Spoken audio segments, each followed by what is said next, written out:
قل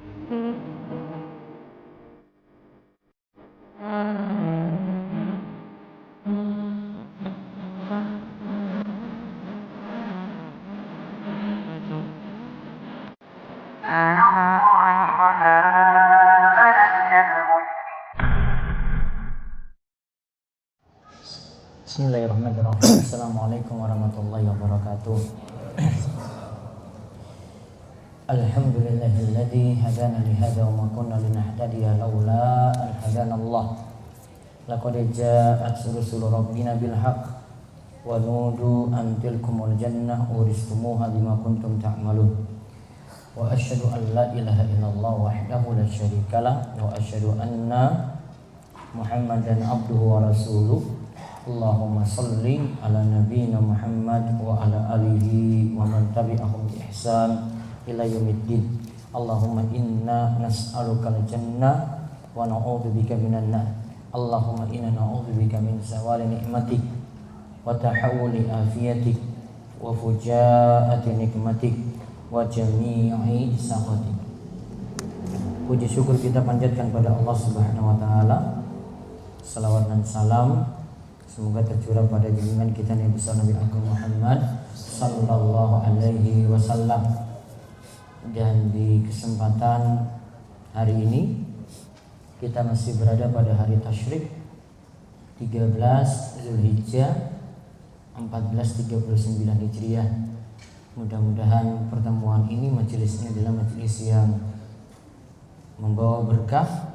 Allah memberikan kepada kita kebaikan yang banyak, dan juga kita dapat menggali pelajaran-pelajaran yang bermanfaat untuk diri kita dan juga untuk keluarga kita berkenaan dengan masalah-masalah penting, kewajiban, dan juga hal-hal yang dapat terus meningkatkan iman kita. Berkenaan dengan hari tasyrik, tasyrik disebut tasyrik karena arti tasyrik itu mengeringkan. Karena orang Arab dahulu itu biasanya mengeringkan daging. Dahulu itu biasanya mengeringkan daging pada hari-hari tasyrik.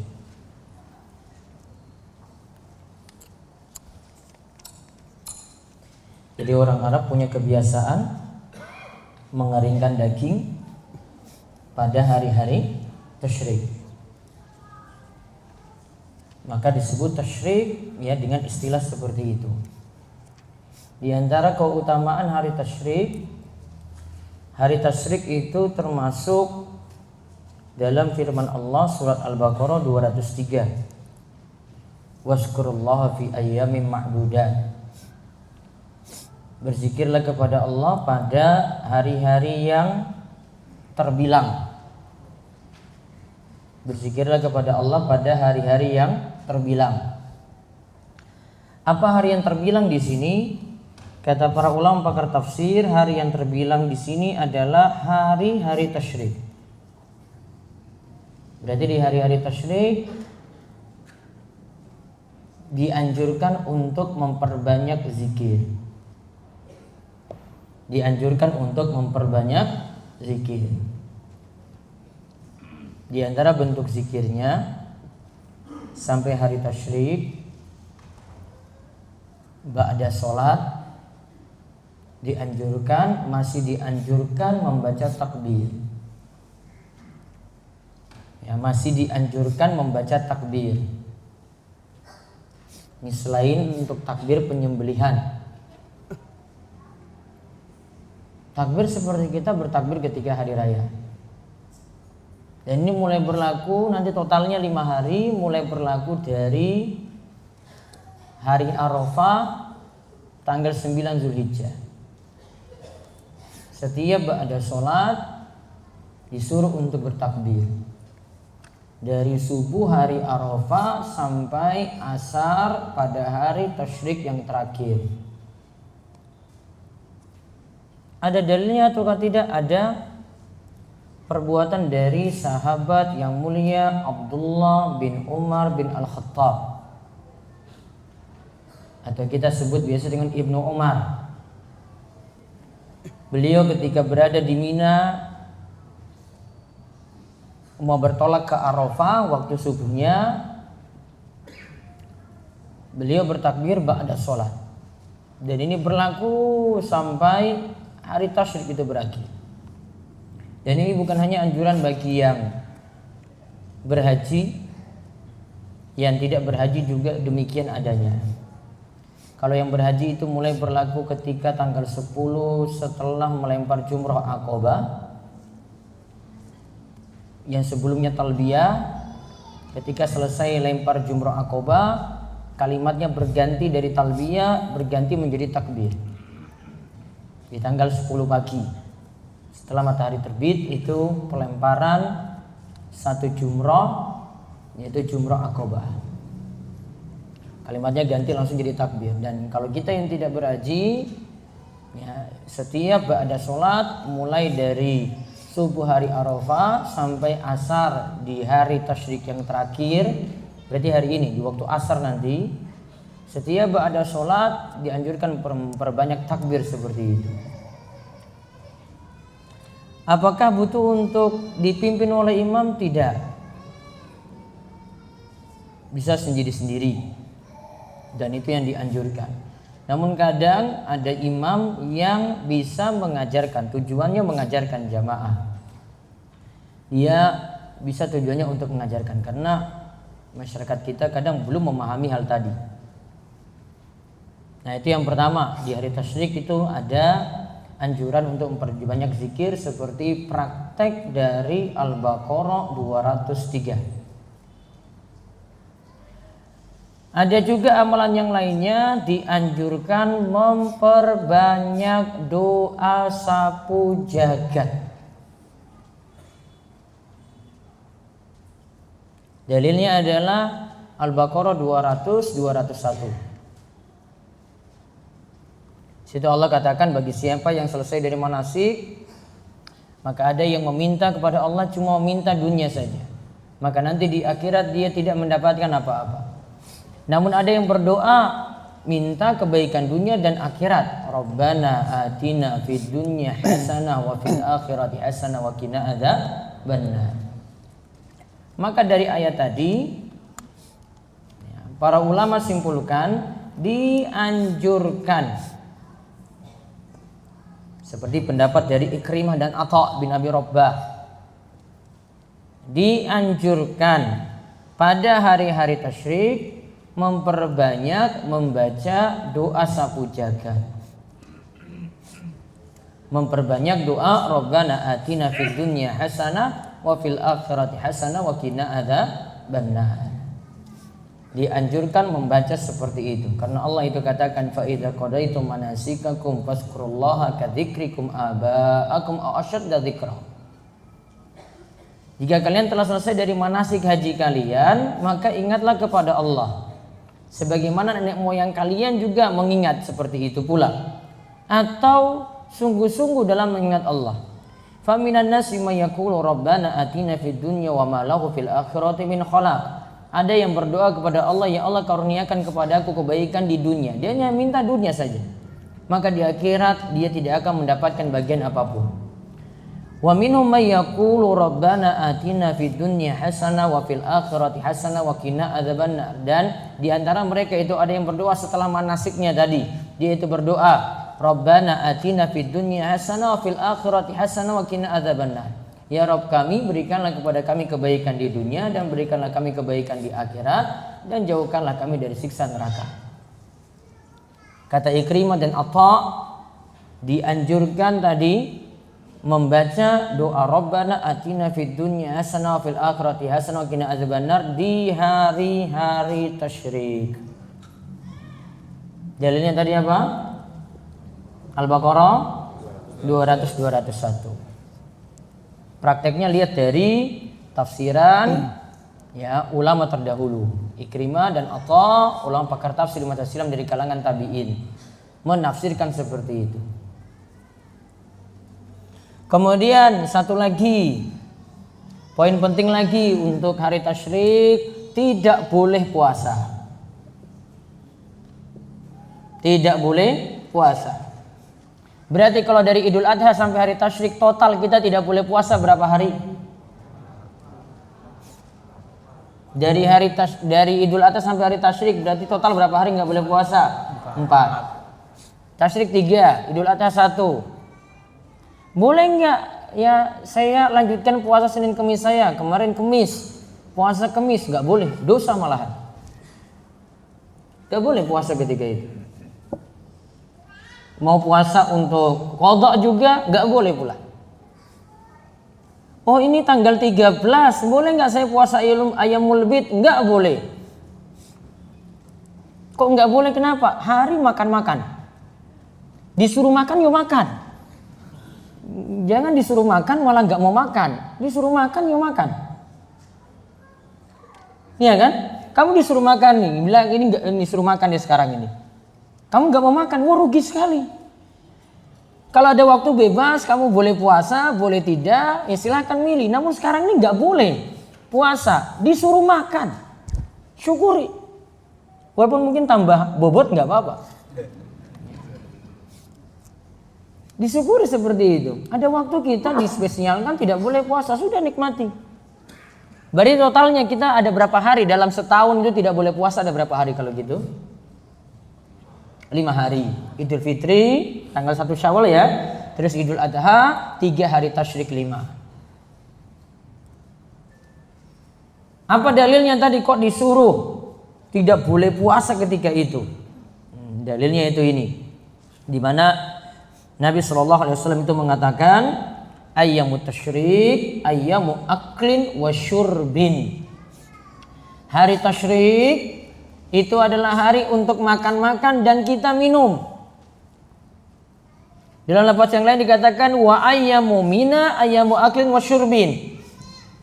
Hari ketika jamaah haji itu berada di Mina, yaitu pada hari-hari tasyrik, itu hari untuk makan dan hari untuk minum. Dari dalil ini disuruh makan, disuruh minum berarti tidak boleh puasa. Terus gimana tadi kalau mau puasa Ayyamul Bid? Tadi boleh atau tidak?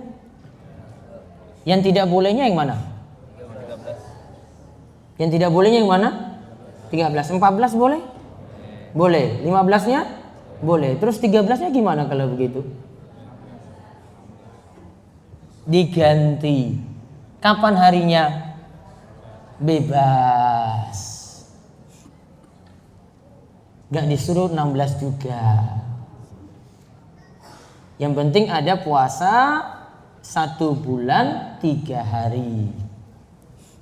Mau pilih 14, 15, 16 silahkan. Mau milih sudah saya nggak bisa lagi ini, lanjut ya. Milih nanti hari yang lainnya boleh. Namun 1 hari itu yang di luar 14, 15, yang di luar 13, 14, 15 itu tidak disebut lagi Ayyamul Bid.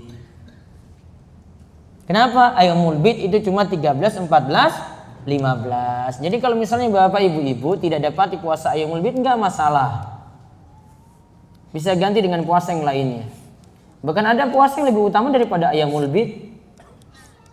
Apa yang lebih utama? Di bawah Daud apa lagi? Senin Kemis 1 bulan berapa hari coba? 8. Mana yang jumlah harinya lebih banyak? Ayyamul Bid apa puasa Senin Kemis? Senin Kemis. Nah, berarti puasa Senin Kemis lebih utama daripada puasa Ayyamul Bid. Maka bisa pilih ganti dengan puasa Senin Kemis bisa. Bukan itu lebih afdal, jumlah harinya lebih banyak. Makana aktsaru fi'lan kana aktsaru fadlan. Kata Imam As-Suyuti dalam kitabnya Al-Asbah An-Nadhair, sesuatu yang banyak aktivitasnya, banyak amalannya itu nilainya lebih afdal. Sesuatu yang banyak aktivitasnya, makana aktsaru fi'lan, perbuatannya lebih banyak. Makana aktsaru fi'lan kana aktsaru fadlan, maka itu lebih afdal. Jadi lebih afdal yang lebih banyak tadi. Dan itu kaitannya dengan hari tasyrik. Nah, sekarang kita lihat kembali ke buletin hadis ke-10 dari Arba'in An-Nawawiyah. Hadis-hadis pokok yang penting kita pelajari dalam ajaran agama kita. Sekarang kita lihat al-hadisul ashir. Hadis ke-10. Ikhwan-ikhwannya bisa maju ke depan lebih rapat.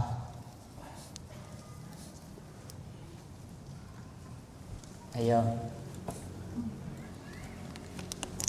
Yang masih muda nggak perlu selonjor, cukup yang sepuh, cukup yang simbah-simbah. Yang masih muda nggak perlu selonjor. Nah sudah, kan enak banget. Taib. Sekarang kita lihat hadis ke-10. Monggo dibaca. Halal berpengaruh pada doa kita. Dari Abu Hurairah radhiyallahu anhu, ia berkata, Rasulullah shallallahu alaihi wasallam bersabda, sesungguhnya Allah Ta'ala itu baik atau thayyib, tidak menerima kecuali yang baik, dan sesungguhnya Allah memerintahkan kepada kaum mukminin seperti apa yang diperintahkan kepada para rasul. Allah Ta'ala berfirman, wahai para rasul, makanlah dari makanan yang baik-baik dan kerjakan amal soleh.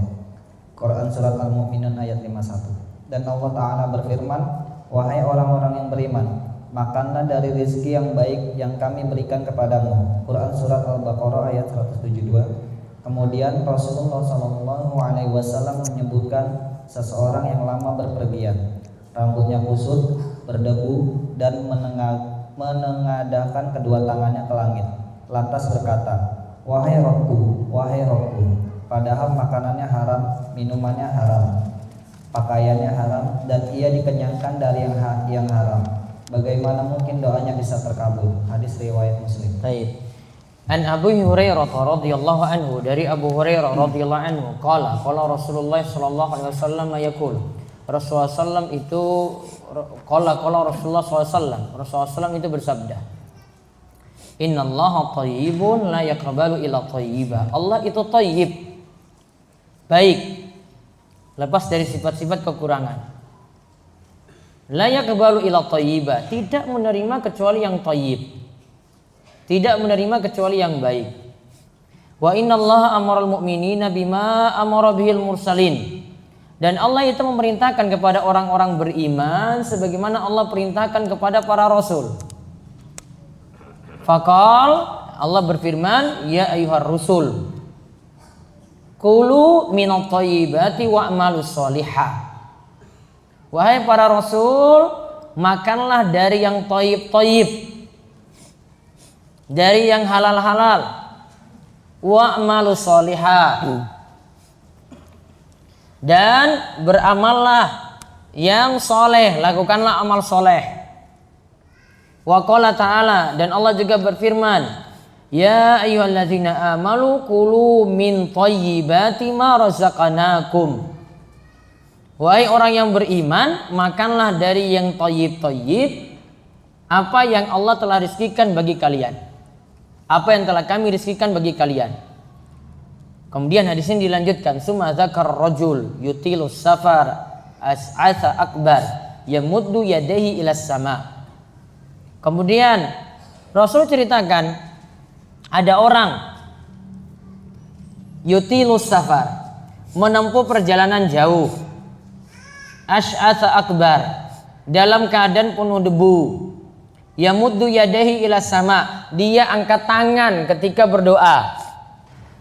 Dia angkat tangannya, menengadahkannya ke langit ketika berdoa, lantas berkata, ya Rabbi, wahai Rabbku, wahai Rabbku, wa mat'amu haramun wa mat'amu haramun wa mashrabu haramun wa malbasu haramun wa ghudhiya bil harami fa anna yustajabu lah.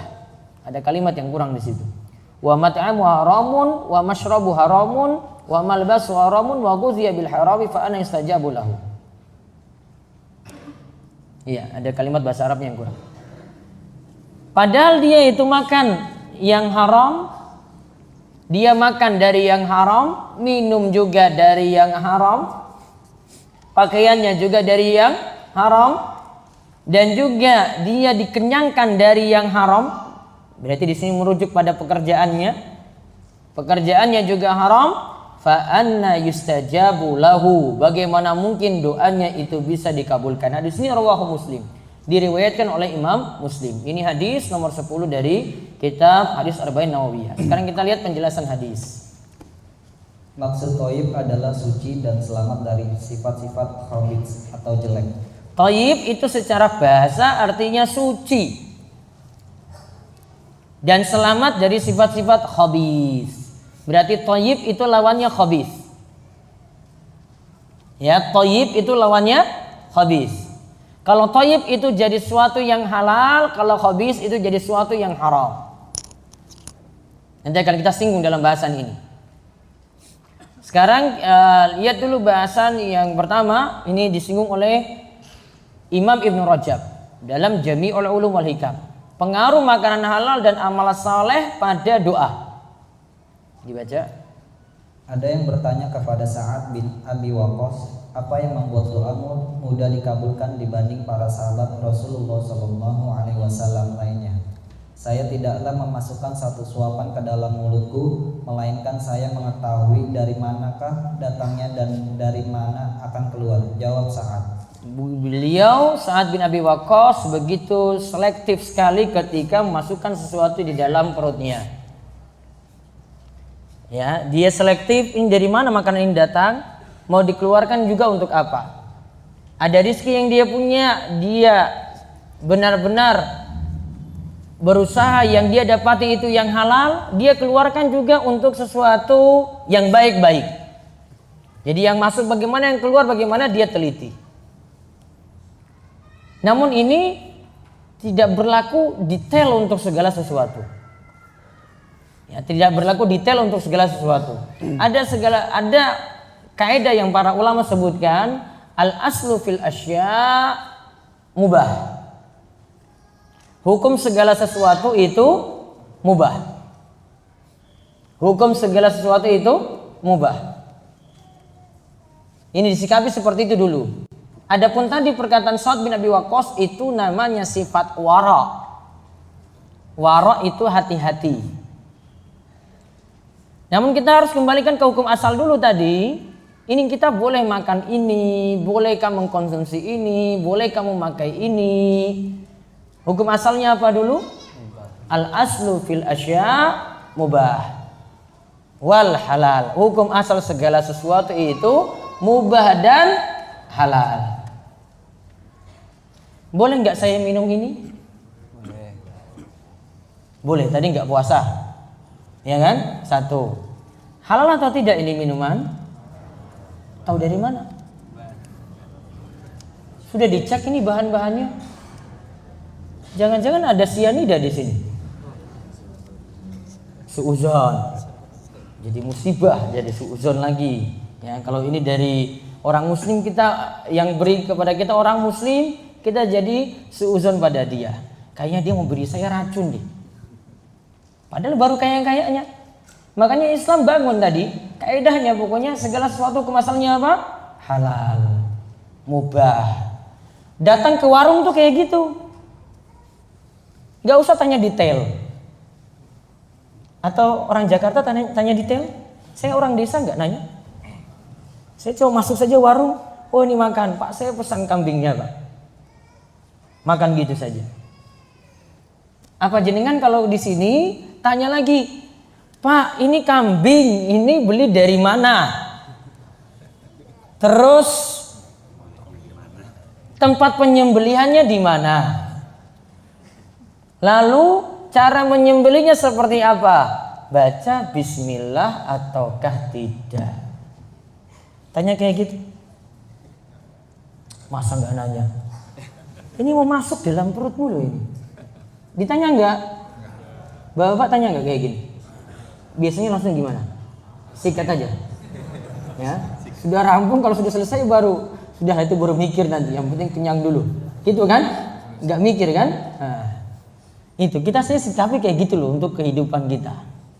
Segala sesuatu dihukumi asalnya halal terlebih dahulu. Walaupun belum ada sertifikat halal. Betul nggak? Ke warung angkringan kayak gitu? Atau ada snack yang dibagikan ke, misalnya ada acara gitu ya. Terus di kotaknya dicek dulu nih di kotaknya. Kalau kotaknya polos nggak ada tulis apa-apa, saya nggak mau ini. Padahal cuma isinya apa? Gorengan, ya, lemper tadi, terus ya tahu dan lain-lainnya. Masih kayak begitu. Kita tidak diajarkan seperti itu. Namun hukumnya segala sesuatu halal terlebih dahulu. Dan ini akan membangun sifat husnuzon pada orang lain. Enak sekali hidup kita seperti itu. Jadi nanti kita pelajari di sini. Dan nanti akan dilengkapi dengan hadis ke-11. Ya. Yang diajarkan oleh Sa'ad bin Abi Waqqas tadi sifat wara. Dia teliti sekali karena dia tidak mau masuk dalam perutnya sesuatu yang haram. Dia ingin tahu ini dapatnya dari mana dan juga keluarnya bagaimana. Namun bukan harus. Jadi jangan berdalil dengan perkataan Sa'ad bin Abi Waqqas di sini. Karena ini menunjukkan sifat warok saja. Kehati-hatian yang sangat luar biasa dari para sahabat. Boleh kita memiliki seperti itu, namun tidak diterapkan untuk segala hal. Ada yang berat bagi kita mau menerapkan seperti ini, berat sekali. Maka hukumnya asal segala sesuatu halal terlebih dahulu. Nah, lihat lagi perkataan berikutnya Wahab bin Munabbih. Ia berkata, siapa yang bahagia doanya dikabulkan oleh Allah, maka perbaikilah makanannya. Siapa yang bahagia doanya dikabulkan oleh Allah, maka perbaikilah makanannya. Maksudnya yang mau doanya cepat terkabul, maka dilihat dari makanannya terlebih dahulu. Terus yang ketiga, dari Sahal bin Abdillah, ia berkata, barang siapa memakan makanan halal selama 40 hari, maka doanya akan mudah dikabulkan. Dia makan makanan halal 40 hari, artinya perhatikan sekali selama 40 hari tersebut. Namun ini bukan hitungan yang pasti. Cuma ibarat saja dari Sahal bin Abdullah. Siapa yang perhatikan makanannya seperti itu, doanya makin mudah terkabul karena dia memperhatikan yang halal. Lalu Yusuf bin Asbat berkata, telah sampai pada kami bahwa doa seorang hamba tertahan di langit karena sebab makanan jelek atau haram yang ia konsumsi. Karena sebab makanan jelek atau haram yang ia konsumsi. Bisa jadi secara zat makanan tersebut haram. Bisa jadi karena pekerjaan, terus beli makanan tersebut, jadinya makanan ini juga bermasalah. Pekerjaannya haram, dari gaji yang diperoleh untuk membeli makanan. Maka makanan yang diperoleh dari pekerjaan yang haram tadi juga jadi bermasalah di sini. Itu yang dimaksudkan dengan Yusuf bin Asbat.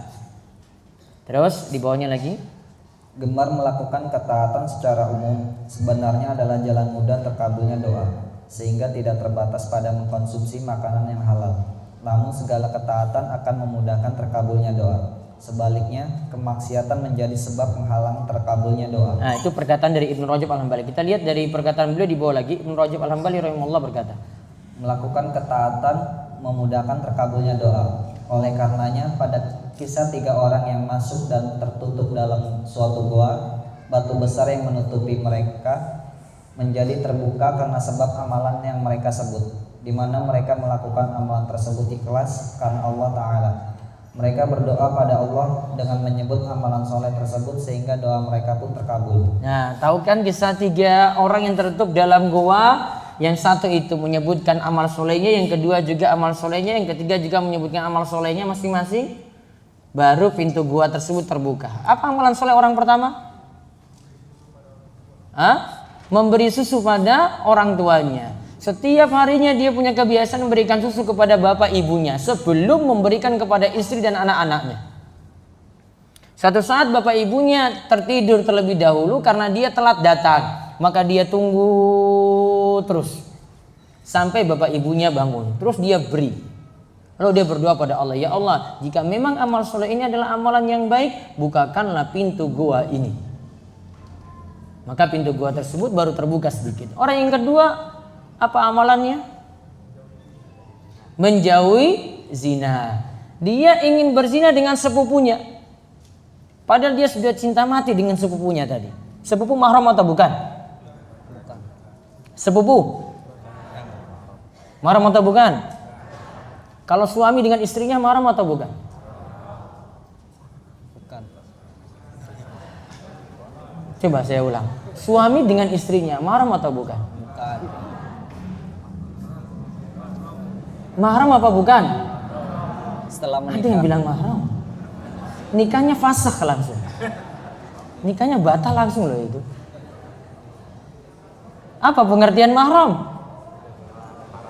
Yang haram dinikahi. Iya kan? Dengan istri. Ya sudah jadi istri memang sudah bisa nikah, namun kan itu statusnya masih mahram. Barang bukan? Masih bukan mahram.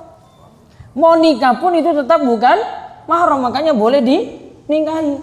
Kalau mahram itu yang haram dinikahi. Sepupu berarti masih apa di sini? Bukan mahram. Maka dia dikatakan berzina dengan sepupunya. Kemudian ketika ingin berzina, langsung perempuan ini katakan, kamu hanya boleh ya berhubungan dengan saya kalau sudah halal. Ketika itu langsung dia lepas pergi dari situ. Sebelumnya dia serahkan uang, dia tinggalkan uang itu juga. Kemudian dia berdoa ketika dalam keadaan gua tertutup tadi, ya Allah, jika memang tadi perbuatan saya meninggalkan perzinahan ini adalah amal soleh yang diterima, bukakanlah pintu gua ini. Gua tersebut kemudian terbuka lagi. Namun belum terbuka sempurna. Kemudian yang ketiga, apa amalannya? Apa? Memberikan uang. Ada majikan yang pertama dia menahan uang karyawannya dulu karena cari-cari, ya karyawannya ini nggak ada. Dia pegang uang tadi, kemudian dia kembangkan uang tersebut, akhirnya jadi ternak yang banyak. Kemudian karyawannya setelah ternak ini banyak datang lagi. Dia katakan, Pak, saya minta uang saya dulu. Kemudian dia katakan, ini semua sudah jadi ternak-ternak semacam ini. Mau ambil silahkan ambil, itu semua jadi milikmu. Maka karena kebaikannya itu dia berdoa pada Allah, ya Allah, jika ini adalah amal baik, bukakanlah pintu gua ini. Ketiga orang ini berdoa dengan menyebutkan amal soleh. Maka tadi kata Ibnu Rajab, karena sebab orang beramal soleh, doa makin mudah terkabul. Karena maksiat, doa makin sulit terkabul. Jadi selain mementingkan makanan, juga memperhatikan amal soleh. Terus Wahab bin Munabbih. Wahab bin Munabbih berkata, amalan soleh akan memudahkan tersampainya atau terkabulnya doa. Lalu beliau membaca firman Allah Ta'ala, kepadanya lah naik perkataan-perkataan yang baik dan amal yang soleh dinaikkannya. Quran Surat Fatir ayat 10. Ilaihi yas'udul kalimut thayyib wal amul sholih yarfa'u. Kepada Allah Subhanahu wa taala kalimat yang baik-baik itu naik ke atas. Artinya doa-doa yang baik-baik itu akan naik ke atas, amal soleh juga dinaikkan ke atas. Di sini menunjukkan bahwasanya karena amal soleh dan juga tadi memperhatikan makanan yang baik membuat doa kita mudah terkabul. Terus dari Umar ia berkata, dengan sikap wara' atau hati-hati terhadap larangan Allah, dia akan mudah mengabulkan doa dan memperkenankan tasbih, zikir subhanallah. Ya.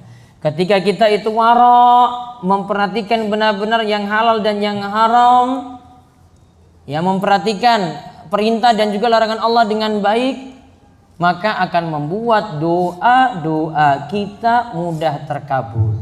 Kemudian sebagian salaf berkata, janganlah engkau memperlambat terkabulnya doa dengan engkau menempuh jalan maksiat. Maka kalau orang itu bermaksiat, doanya lambat terkabul. Berarti kalau mau membuat doa tersebut cepat terkabul, maka tinggalkanlah maksiat, tinggalkanlah kesyirikan, tinggalkanlah dosa besar, tinggalkanlah dosa bid'ah dan seterusnya. Nah, kemudian kesimpulan lagi dari hadis di atas, ada 4 sebab terkabulnya doa. Ini disebutkan oleh Imam Ibnu Rajab. Dari hadis di atas disimpulkan 4 sebab terkabulnya doa. 1. Keadaan dalam perjalanan jauh atau safar. 2. Meminta dalam keadaan sangat butuh atau genting. 3. Menengadahkan tangan ke langit. 4. Memanggil Allah dengan panggilan ya Rabbi atau wahai Rabbku, atau memuji Allah dengan menyebut nama dan sifatnya. Misalnya, ya Zal Jalali wal Ikram, wahai Rabb yang memiliki keagungan dan kemuliaan, yang mujibas sa'ilin, wahai Rabb yang mengabulkan doa orang yang meminta kepadamu, dan lain-lain. Baik. Disebutkan dalam hadis tadi orang ini menempuh perjalanan. Safar berarti. Safarnya ini yang bagaimana? Nanti kalau disebutkan oleh Imam Nawawi, safarnya safar yang mubah, bukan safar maksiat. Kalau safar maksiat nggak masuk di sini. Nanti akan disebutkan oleh Imam Nawawi, akan disebutkan dalam faidah hadis. Kemudian yang kedua, meminta dalam keadaan sangat butuh, karena digambarkan di situ dalam keadaan penuh debu. Berarti benar-benar butuh pada Allah Subhanahu wa taala karena dalam keadaan susah. Yang ketiga, dia mengangkat tangan ke langit. Kalau diterangkan oleh Ibnu Rajab berdasarkan riwayat-riwayat ada dua macam cara mengangkat tangan. Yang pertama, bagian dalam telapak tangan ini diarahkan ke langit seperti ini. Kemudian yang kedua, bagian dalam telapak tangan dihadapkan ke mukanya, ke wajahnya seperti ini. Ya, jadi yang pertama begini, yang kedua begini. Dan di sini menunjukkan jangan posisi tangan terlalu rendah. Diangkat tadi menghadap muka atau agak ke atas itu lebih bagus. Tanda serius dalam berdoa. Lalu disebutkan lagi dia menyebut Asmaul Husna dengan memanggil ya Rabbi atau ya Zal Jalali wal Ikram atau ya Mujibas Sa'ilin atau ya Hayyu ya Qayyum dan seterusnya. Berarti memintanya dengan menyebut nama-nama Allah atau kita sebut dengan Asmaul Husna. Dalilnya apa? Walillahil Asmaul Husna fad'uhu biha. Allah memiliki nama-nama yang terbaik, berdoalah dengan menyebut Asmaul Husna tersebut. Maka Asmaul Husna digunakan untuk berdoa. Dahuli doa kita tawasul dulu dengan menyebut Asmaul Husna. Maka doa itu makin mudah diijabahi. 4 hal ini orang ini punya tadi. Dia safar, berdoa dalam keadaan genting. Yang ketiga dia mengangkat tangan. Yang keempat dia menyebut nama Allah Asmaul Husna di situ. Namun dia punya masalah yang kelima. Apa tadi? Makanannya dari yang haram, minumnya dari yang haram, pakaiannya dari yang haram, dan dia mendapatkan sesuatu dari yang haram pula. Fa anna yustajabu lahu, bagaimana mungkin doanya itu bisa terkabul? Berarti karena ada sesuatu yang haram yang dia itu pakai. Nah, untuk mengetahui lagi di sini dari hadis tadi, berarti ada suatu masalah kalau kita itu mengkonsumsi yang haram atau punya sesuatu yang haram tadi. Terus bagaimana kalau kita sedekah? Allah tadi kan Nabi SAW katakan Allah itu thayyib, hanya menerima yang thayyib saja. Gimana kalau ada yang mau sedekah dengan harta haram? Kita lihat di sini rinciannya disebutkan oleh Syekh Sa'ad bin Nasir As-Sasri. Semoga Allah memberkahi umur beliau, menerangkan bahwa harta haram bisa dibagi menjadi 3, yaitu 1. Harta yang haram secara zatnya, contoh khamar atau miras, babi, benda najis. Harta seperti ini tidak diterima sedekahnya dan wajib mengembalikan harta tersebut kepada pemiliknya atau dimusnahkan. Baik, yang pertama hartanya haram secara zat, berarti bendanya benda haram. Contoh khamar nggak bisa pakai sedekah. Oh saya sedekah 1 apa itu namanya itu peminum-minum subuh itu 1 krat ya Pak ya? Iya. Saya sedekah dengan ini, sedekah lagi dia bilang. Enggak disebut sedekah. Dengan binatang yang haram misalnya babi. Atau dengan benda najis. Ini semua secara zat itu haram. Maka tidak diterima sedekah dengan sesuatu yang haram seperti ini. Dan wajib mengembalikan harta tersebut kepada pemiliknya atau dimusnahkan. Maka barang-barang tadi ini barang yang haram. Ya, ini barang yang haram. Boleh enggak disedekahkan? Tidak boleh. Terus sekarang yang kedua. Harta yang haram karena berkaitan dengan hak orang lain. Contoh, HP curian, mobil curian. Sedekah harta semacam ini tidak diterima dan harta tersebut wajib dikembalikan kepada pemilik sebenarnya. Ada yang punya barang namun ini barang milik orang lain. Barangnya itu milik orang lain. Contoh apa? HP curian, mobil curian. Boleh nggak dia gunakan ini untuk sedekah? Jawabannya tidak boleh. Bahkan kalau dia tahu itu HP curian, mobil curian, dia kembalikan kepada pemiliknya.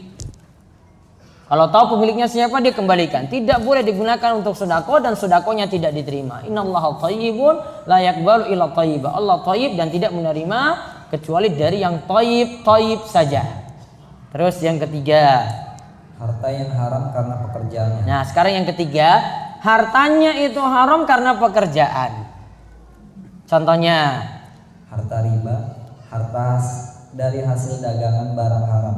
Sedekah dari harta jenis ketiga ini juga tidak diterima dan wajib membersihkan harta haram semacam itu. Namun apakah pencucian harta seperti ini disebut sedekah? Para ulama berselisih pendapat dalam masalah ini. Intinya, jika dinamakan sedekah tetap tidak diterima karena Nabi Shallallahu Alaihi Wasallam bersabda, tidaklah diterima sholat tanpa bersuci, tidak pula sedekah dari gulul atau harta haram. Tidak pula sedekah dari gulul. Gulul itu harta rampasan perang yang dicuri diam-diam, diambil diam-diam. Maka hadis ini maksudnya sholat kalau tidak bersuci tidak diterima. Sedekah dari harta gulul, pengkhianatan juga tidak diterima. Maka Syekh Sa'ad As-Sasri ini membawakan dalil seperti ini untuk menunjukkan harta yang diperoleh dari pekerjaan yang haram seperti harta riba kalau digunakan untuk sedekah tidak diterima. Namun disuruh dicuci harta tersebut dari harta kita. Tidak boleh bersatu dengan harta kita. Maka tadi penyikapannya di sini ya, kata Syekh Sa'ad, beliau katakan harta tersebut kalau untuk sedekah tidak bisa. Namun dicuci. Tentang pengertian itu disedekahkan atau tidak para ulama berbeda pendapat. Namun yang jelas, kalaupun dia niatkan untuk sedekah pun itu tidak diterima sedekahnya. Nah, kalau lihat terus lihat di bawahnya gulu yang dimaksud di sini. Gulu yang dimaksud di sini adalah harta yang berkaitan dengan hak orang lain seperti harta curian. Sedekah tersebut juga tidak diterima karena alasan dalil lainnya. Tidaklah seseorang bersedekah dengan sebutir kurma dari hasil kerjanya yang halal, melainkan Allah akan mengambil sedekah tersebut dengan tangan kanannya, lalu dia membesarkannya sebagaimana ia membesarkan anak kuda atau anak unta betinanya, hingga sampai semisal gunung atau lebih besar dari itu. Baik, kalau dari sedekah yang halal akan diperbesar sampai semisal gunung atau lebih besar daripada itu. Namun kalau sedekahnya dari yang haram maka tidak diterima. Maka para ulama simpulkan tiga macam ini. Lihat, yang pertama, harta yang haram secara zat tidak boleh untuk sedekah, bahkan harus dimusnahkan. Yang kedua, harta yang haram karena berkaitan dengan hak orang lain tidak diterima juga sebagai sedekah, disuruh kembalikan. Yang ketiga, harta yang haram karena pekerjaan tidak diterima juga sebagai sedekah, namun harus dicuci harta tersebut. Yang masalah tadi dikeluarkan, harta yang masalah tersebut itu dikeluarkan. Sekarang pertanyaannya, bagaimana kalau kita diberi harta dari orang yang bekerja dengan pekerjaan yang haram tadi, misalnya hartanya harta riba. Contoh misalnya ditraktir. Diterima atau tidak traktirannya?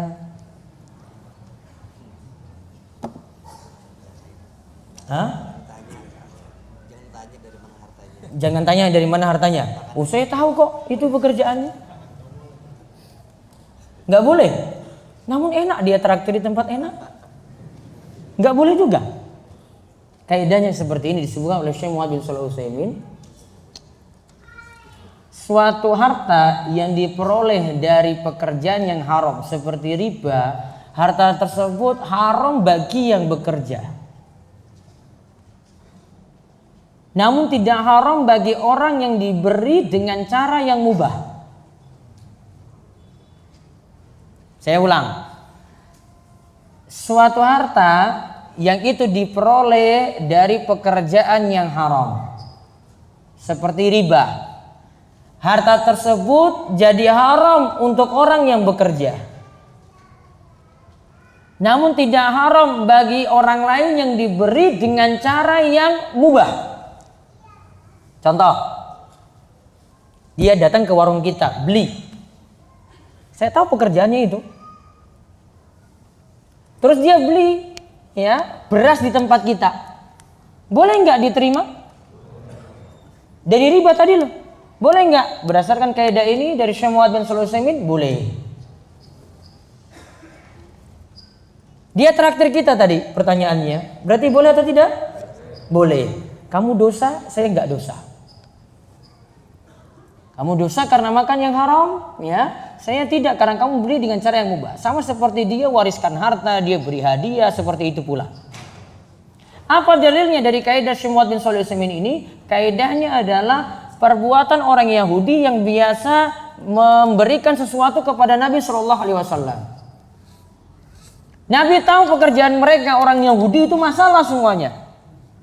Namun Nabi SAW tetap terima pemberian mereka. Hartanya itu haram bagi mereka, tidak haram bagi Nabi SAW yang diberi dengan cara yang halal. Maka kaidah itu Syekh Muhammad bin Shalih Al-Utsaimin simpulkan dari perbuatan orang Yahudi yang biasa memberikan sesuatu atau hadiah kepada Nabi SAW, dan bahkan mereka bermuamalah dengan Nabi SAW. Berarti terjawab ya dengan kaidah itu tadi. Saya tidak masukkan di sini, pembahasannya ada di buku riba yang saya tulis, Tobat dari Utang Riba dan Solusinya. Itu ada bahasannya sendiri. Nah, kemudian faedah hadis sekarang. 1. Di antara nama Allah adalah Thayyib. Maksudnya adalah Allah itu terlepas dari sifat-sifat kekurangan. Allah terlepas dari sifat-sifat kekurangan. Naqais itu sifat kekurangan. Gak boleh Allah disandarkan pada sifat-sifat kekurangan. Atau ada sifat yang mirip dengan makhluknya, gak boleh. Allah punya sifat-sifat yang mulia. Nama Allah itu mulia, sifat-sifatnya juga mulia. Tidak boleh dengan sifat-sifat kekurangan. Dan tidak boleh menyerupakan Allah Subhanahu wa ta'ala dengan sifat-sifat manusia, atau itu istilah-istilah untuk manusia. Dan dalam pembicaraan nama dan sifat Allah tidak perlu pakai kalimat-kalimat yang sok gaul. Kalimatnya netral saja. Allah itu jamil, Allah itu indah, sudah. Gak usah diganti so sweet, gak usah. Imani apa adanya saja. Ya, imani apa adanya. Gak usah pakai gaul-gaul di sini. Pokoknya Allah itu jamil, maha indah, sudah selesai. Orang sudah paham. Ini bicara dengan anak muda juga, anak muda paham. Oh, Allah punya nama jamil, maha indah, selesai itu. Gak perlu pakai pendekatan lagi. Saya bicara dengan anak muda, saya dekati lagi dengan bahasanya. Oh, gak perlu. Anak muda kayak gini sudah pada paham. Kamu bicara yang lain baru pakai pendekatan mereka. Kalau bicara tentang nama dan sifat Allah tauqifiyah. Tauqifiyah itu mesti dengan dalil, nggak bisa diubah-ubah. Itu sangat penting sekali itu. Ini bicara tentang sesuatu yang kita muliakan. Allah yang kita muliakan, bukan sembarang. Uang kita dengan orang tua saja ada kalimat sendiri, dengan teman juga ada kalimat sendiri. Ya. Dengan simbah, dengan yang kakek nenek itu ada cara ngomong sendiri. Nggak bisa pukul sama semuanya, nggak bisa. Dengan Allah apalagi. Apa semuanya dipanggil kayak gitu? Ya, Simba dipanggil bro, gimana bro? Kayak gitu sama Simba, oh, nggak bisa. Walaupun Simba bilang kamu panggil saya bro saja biar saya itu kelihatan muda, oh nggak bisa. Kita tetap harus dengan kalimat santun padanya. Walaupun dia minta, nah kalau kamu panggil saya bro aja biar saya itu tambah muda gitu, oh nggak bisa. Saya tetap harus hormati dia. Dia itu Simba, kakek kita, nenek kita. Panggil dengan panggilan yang santun loh itu. Gak bisa diubah. Walaupun dia mau. Tetap kita memuliakan dia. Kayak saya tetap panggil seperti ini. Gak mau saya ubah-ubah pakai bro gitu. Gak mau. Walaupun kamu mau seperti itu. Gak bisa diubah. Itu aja kita dalam bahasanya seperti itu. Maka dalam nama dan sifat Allah kayak tadi. Thayyib. Allah itu thayyib. Lepas dari sifat-sifat kekurangan. Pembahasannya panjang lebar sekali di sini. Tentang nama dan sifat-sifat Allah Subhanahu wa taala. Banyak gali dalam kitab-kitab akidah. Terus yang kedua, Allah itu sempurna dalam zat, sifat, perbuatan dan keputusan. Allah itu sempurna dalam zat, sifat, perbuatan dan keputusan Allah. Zatnya sempurna, sifat-sifatnya juga sempurna. Dan kalau sifatnya sempurna berarti tidak boleh disamakan dengan makhluk. Allah itu istiwa, menetap tinggi di atas arsy-Nya sana. Terus Allah juga katakan, yanzilu rabbuna tabaraka wa ta'ala ila sama'i dunya. Allah itu turun pada sepertiga malam terakhir ke langit dunia. Padahal tadi Allah katakan apa? Allah menetap tinggi di atas arsy-Nya sana. Pasti nanti ada anak muda di sini yang bicara, wah kalau begitu arsy Allah itu kosong karena Allah turun ke langit dunia pada sepertiga malam terakhir tadi. Jawabannya gampang, Allah itu sempurna. Kalau bagi manusia nggak bisa, bagi Allah bisa. Allah menetap tinggi di atas sana dan Allah turun setiap sepertiga malam terakhir ke langit dunia. Mungkin bagi Allah, manusia mungkin nggak? Nggak mungkin. Ini saya turun dari kursi ini ke bawah, kursi kosong nggak? Kosong. Ya, nggak bisa kalimatnya dua. Saya di bawah dan kursi saya juga di kursi di atas juga nggak bisa. Manusia punya sifat kurang. Dia pergi dari sesuatu itu akan ditinggalkan. Ya dia nggak ada di situ lagi. Allah nggak seperti itu. Imani saja apa adanya. Wah Allah itu turun ke langit dunia sepertiga malam terakhir. Kan bumi berputar terus sepertiga malam terakhir itu berpindah kemana-mana. Di Jakarta sudah sepertiga malam terakhir. Nanti pindah lagi di bumi berikutnya lagi. Main lagi logika di sini. Apa jawabnya? Allah bisa lakukan semuanya. Kamu nggak bisa. Ini ada kajian di sini, ada kajian tempat lain lagi. Bisa nggak barengan gitu? Bisa nggak? Nggak bisa. Mungkin nggak bagi Allah. Mungkin saja bagi Allah semuanya. Kita berdoa satu waktu saja semuanya berdoa ini di muka bumi ratusan juta orang itu berdoa. Satu waktu. Bisa nggak Allah dengar semuanya? Bisa nggak? Kalau manusia seperti itu bisa dia dengar? Nggak bisa. Perlu penerjemah dulu, perlu butuh waktu dulu. Ini delay dulu, ini yang ini dulu saya tanggapi. Habis itu sudah, ini lagi. Allah bisa semuanya satu waktu. Manusia kerdil, nggak ada apa-apanya. Apa yang Allah itu bisa, manusia nggak bisa. Maka nggak bisa samakan dengan manusia, nggak bisa. Sekarang kita imani Allah itu di atas sana. Apa ilmu Allah itu jauh? Atau ilmu Allah itu dekat? Dekat bagi hamba. Jadi jangan pakai logika lagi. Oh Allah jauh sekali. Berarti saya di sini tidak diketahui dong. Ya itu kamu. Kamu di Jogja nggak bisa tahu keadaan di Masjid Nurul Hidayah ini.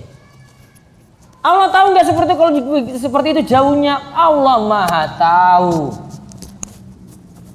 Mungkin bagi Allah. Itu kesempurnaan ilmu Allah seperti itu.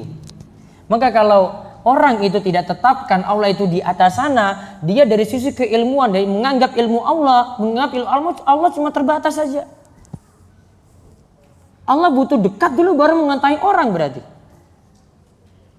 Namun kalau kita mengimani seperti ini, kita anggap ilmu Allah itu luar biasa sekali, sampai yang berlapis-lapis temboknya pun Allah tahu, padahal Allah di atas sana. Dekat dengan hamba. Itu keimanan yang luar biasa dari Asmaul Husna. Terus yang ketiga, Allah itu maha kaya sehingga tidak membutuhkan apapun dari makhluknya. Karenanya Allah hanya menerima yang baik, thayyib saja. Ya, karenanya Allah hanya menerima yang thayyib saja. Allah maha kaya. Ya, kalau Allah itu ya butuh pada makhluk semuanya diterima, halal diterima, yang haram juga diterima. Namun Allah maha kaya. Allah seleksi ini yang diterima yang halal, yang haram tidak diterima. Terus yang berikutnya. Amal perbuatan seseorang bisa diterima atau ditolak. Allah bisa menerima amal seseorang, bisa menolaknya karena sebab. Ini syaratnya terpenuhi, ini syaratnya tidak terpenuhi. Dan kita bisa mengomentari seseorang juga kita katakan kayak gitu. Amalanmu tidak diterima dikarenakan syaratnya tidak terpenuhi. Karena kita hukumi sesuai dengan syarat-syarat yang Allah dan Rasulnya tetapkan. Maka amalan itu ada yang diterima, ada amalan itu yang ditolak. Terus. Para Rasul Shallallahu Alaihi Wasallam juga diperintah dan dilarang. Kaum mukminin juga diperintah dan dilarang. Kaum mukminin juga diperintah dan dilarang. Terus 6. Boleh menggunakan suatu metode untuk memotivasi yang lain untuk beramal. Seperti dalam hadis ini diajak orang beriman untuk beramal dengan menyebutkan contoh para Rasul. Karena disebutkan contoh para Rasul beramal, ini untuk motivasi juga. Ini Rasul saja ini sudah tingkatannya imannya tinggi, namun masih beramal. Kalian juga orang-orang beriman diperintahkan untuk beramal. 7. Wajibnya mensyukuri nikmat Allah dengan beramal soleh. Karena memang mensyukuri nikmat itu dengan beramal soleh. Ketika seorang bermaksiat, maka dia tidak mensyukuri nikmat, malah dia menjadikan nikmat itu jadi musibah. Terus yang kedelapan, habits atau yang buruk dilarang dan penilaian habits berdasarkan penilaian syariat. Kita nilai sesuatu itu buruk sehingga jadi haram, itu bukan dari penilaian kita, namun dari penilaian syariat. Syariat itu nganggap itu haram, kita nganggap itu haram. Babi itu haram. Ya, sampai detailnya, rinciannya juga, mau ya dagingnya, jeroannya, bagian dalam tubuhnya semuanya haram. Ya, gelatinnya, lemak babinya semuanya haram. Siapa yang katakan haram? Allah yang nilai itu haram. Maka kita katakan itu haram, itu khabis. Kita nilai itu haram, itu khabis. Maka turunannya juga jadi haram. Dan babi dihukumi najis pula. Siapa yang nilai seperti ini? Allah yang nilai. Maka kita hukumi seperti itu pula. Terus 9. Dari hadis ini kita didorong untuk berinfak dengan yang halal dan dilarang berinfak dengan yang haram. di sini kita diperintah berinfak dengan yang halal, bersedekah dengan yang halal, memberikan nafkah dengan yang halal pula. Dan dilarang berinfak dengan yang haram. Yang haram tadi kalau diinfakkan tidak diterima. Terus 10. Hendaknya makanan, minuman dan pakaian berasal dari yang halal, tidak boleh dari yang syubhat. tidak boleh dari yang syubhat. Namun syubhat itu relatif. Karena syubhat itu kan sesuatu yang samar. Yang samar itu relatif. Ada yang nganggapnya ini sudah jelas, itu halal. Ada yang nganggapnya saya masih ragu-ragu tentang ini. Maka syubhat ini relatif. Maka kalau kita sudah yakin sesuatu itu halal, konsumsi itu, pakai itu, gunakan itu. Dan kalau sudah yakin itu juga haram, berarti dijauhi. Namun kalau masih samar ini halal atau haram, mendingan ditinggalkan. Seperti kita sudah bahas dalam hadis ke-6 kemarin. Mendingan ditinggalkan. Contoh, apa yang saat ini lagi hangat-hangatnya apa ini? Vaksin. Fatwa MUI apa? Vaksin ada babinya ya. Vaksin mengandung babi. Masuk syubhat atau halal atau haram? Syubhat. Berarti tinggalkan saja. Syubhat itu ya bagi ente ya syubhat. Iya kan? Bagi yang belum tahu jadi syubhat. Kalau yang sudah tahu mubah. Kalau bapak ibu apa sendiri? Masih syubhat? Imunisasi enggak? Enggak. Bapak ikut imunisasi enggak? MR ikut juga? Disuntik? Tunggu disuntik MR. MR itu bukan untuk antum, itu untuk yang anak-anak. Ini masih jadi syubhat enggak ini? Masih syubhat? Syubhatnya kenapa? Apa syubhatnya? Apa syubhat dalam benak bapak ibu-ibu itu apa coba? Babinya kenapa? Babinya nongol pas disuntik? Logikanya gitu ya, babi dimasukin di situ itu, dipotong-potong, kemudian masukin di situ. Kita jadi suuzon ini ya, berarti sama orang-orang muslim yang ada di Bio Farma ya berarti ya. Dan juga jadi suuzon pada orang-orang yang kerja di farmasi dan di dunia kedokteran dan juga tenaga-tenaga medis berarti. Sudah suuzon pada banyak orang ini. Saya kembali tadi ke hukum asal. Taruhlah sekarang ini belum ada sertifikasi. Apa sikap bapak ibu-ibu? Apa sikapnya? Ini belum ada sertifikasi lah. Apa sikapnya? Mubah atau tidak? Atau haram dulu? Tadi saya sudah contohkan tadi, makanan saja nih ya, disikapi apa dulu? Mubah. Ya, disikapi mubah dulu ya. Nah, sekarang ini sama juga kan, sama dimasukkan dalam tubuh juga kan? Apa dulu penyikapannya? Mubah. 1 sudah dapat. Sekarang telusuri lagi. 2. Tanyakan pada ahli. Perhatikan kalimat atau teks fatwa MUI baik-baik. Baca ulang-ulang. Ya, baca ulang-ulang. Nanti di situ akan terlihat kalimatnya gini. Haram dari sisi proses, bukan dari sisi bahan yang dikandung. Prosesnya. Ada bantuan di situ tripsin apa? Babi. Tahu tripsin? Enggak tahu. Saya beri gambaran kayak ini saja ya. Tripsin itu seperti orang yang garap sawah. Lagi menggarap sawah bawa cangkul. Tripsin itu ibarat cangkul membongkar tanah sebelum ditanami padi. Nyambung gak ini? Nyambung? Ya.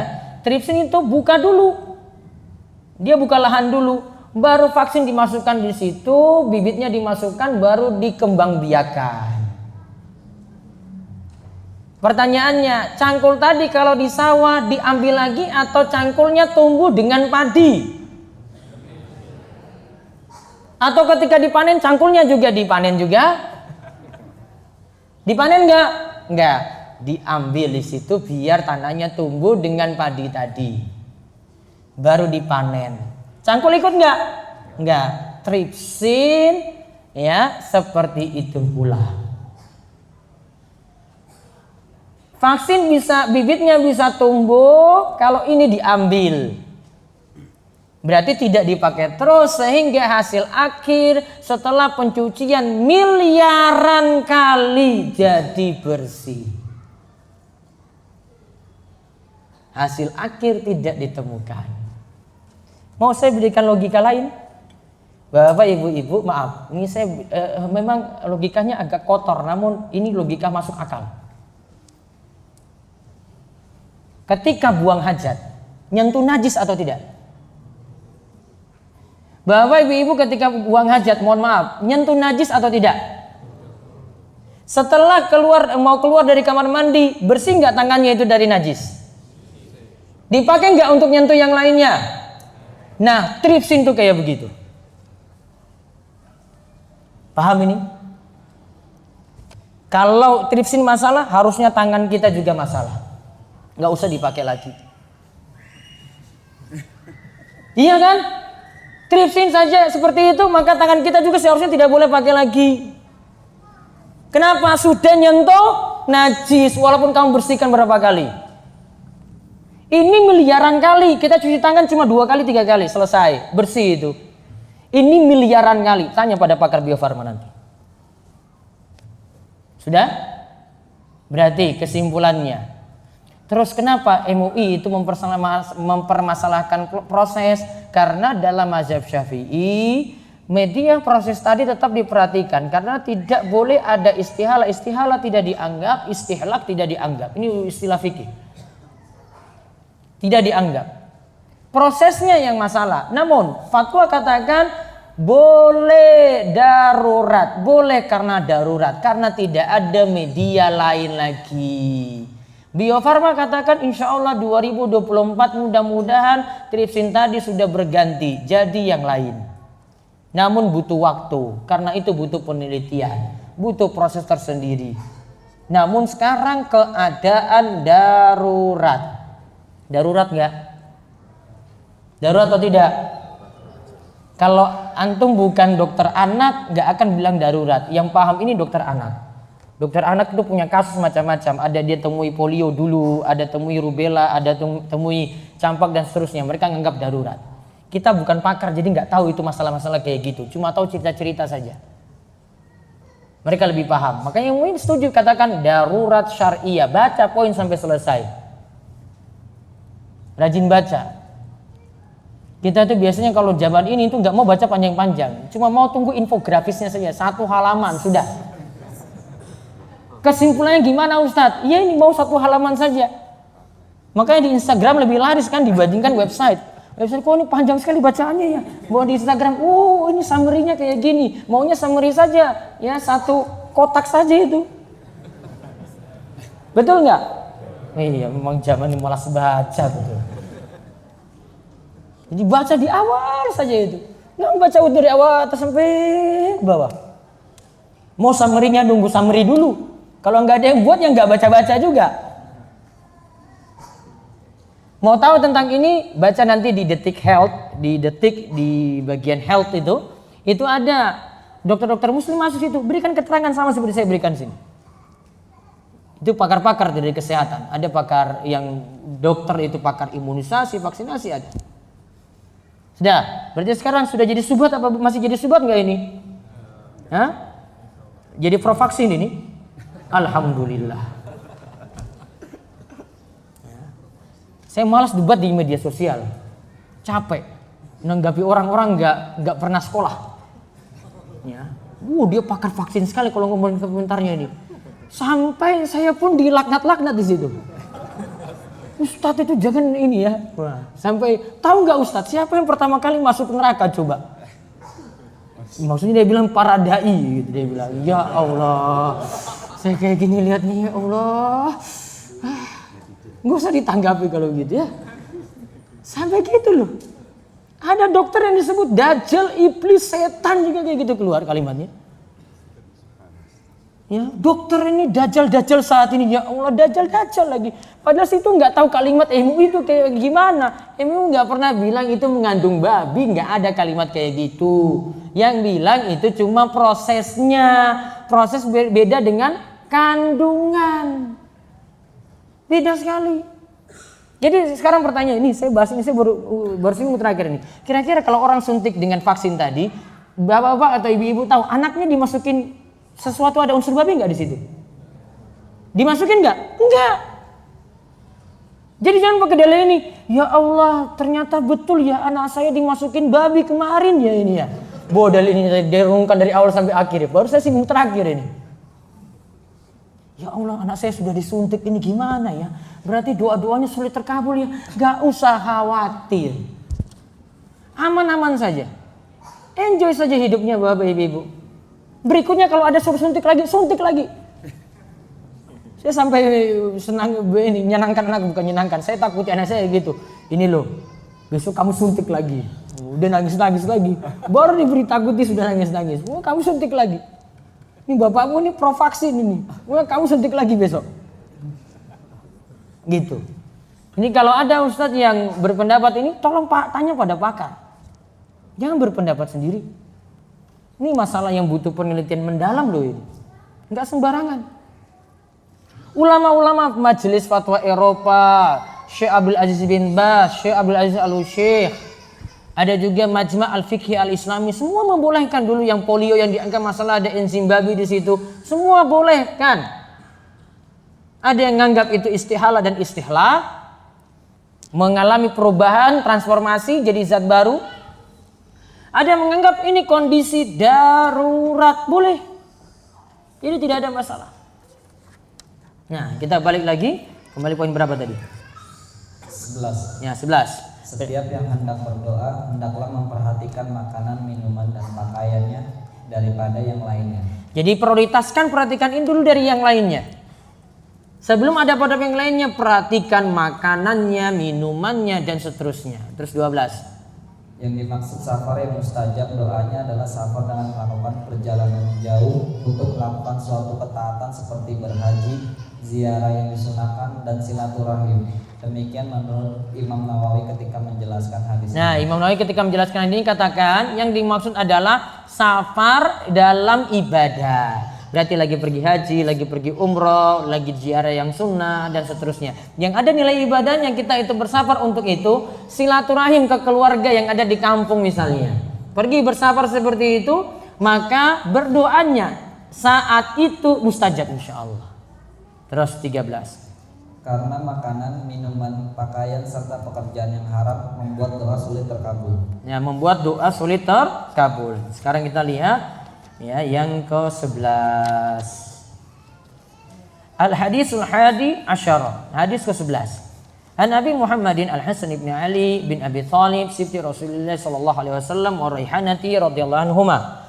Qal hafiztu min Rasulillah sallallahu alaihi wasallam da' ma yaribuka illa ma la yaribuk, rawahu Tirmidzi wan Nasa'i wa qala Tirmidzi hadisun hasan sahih.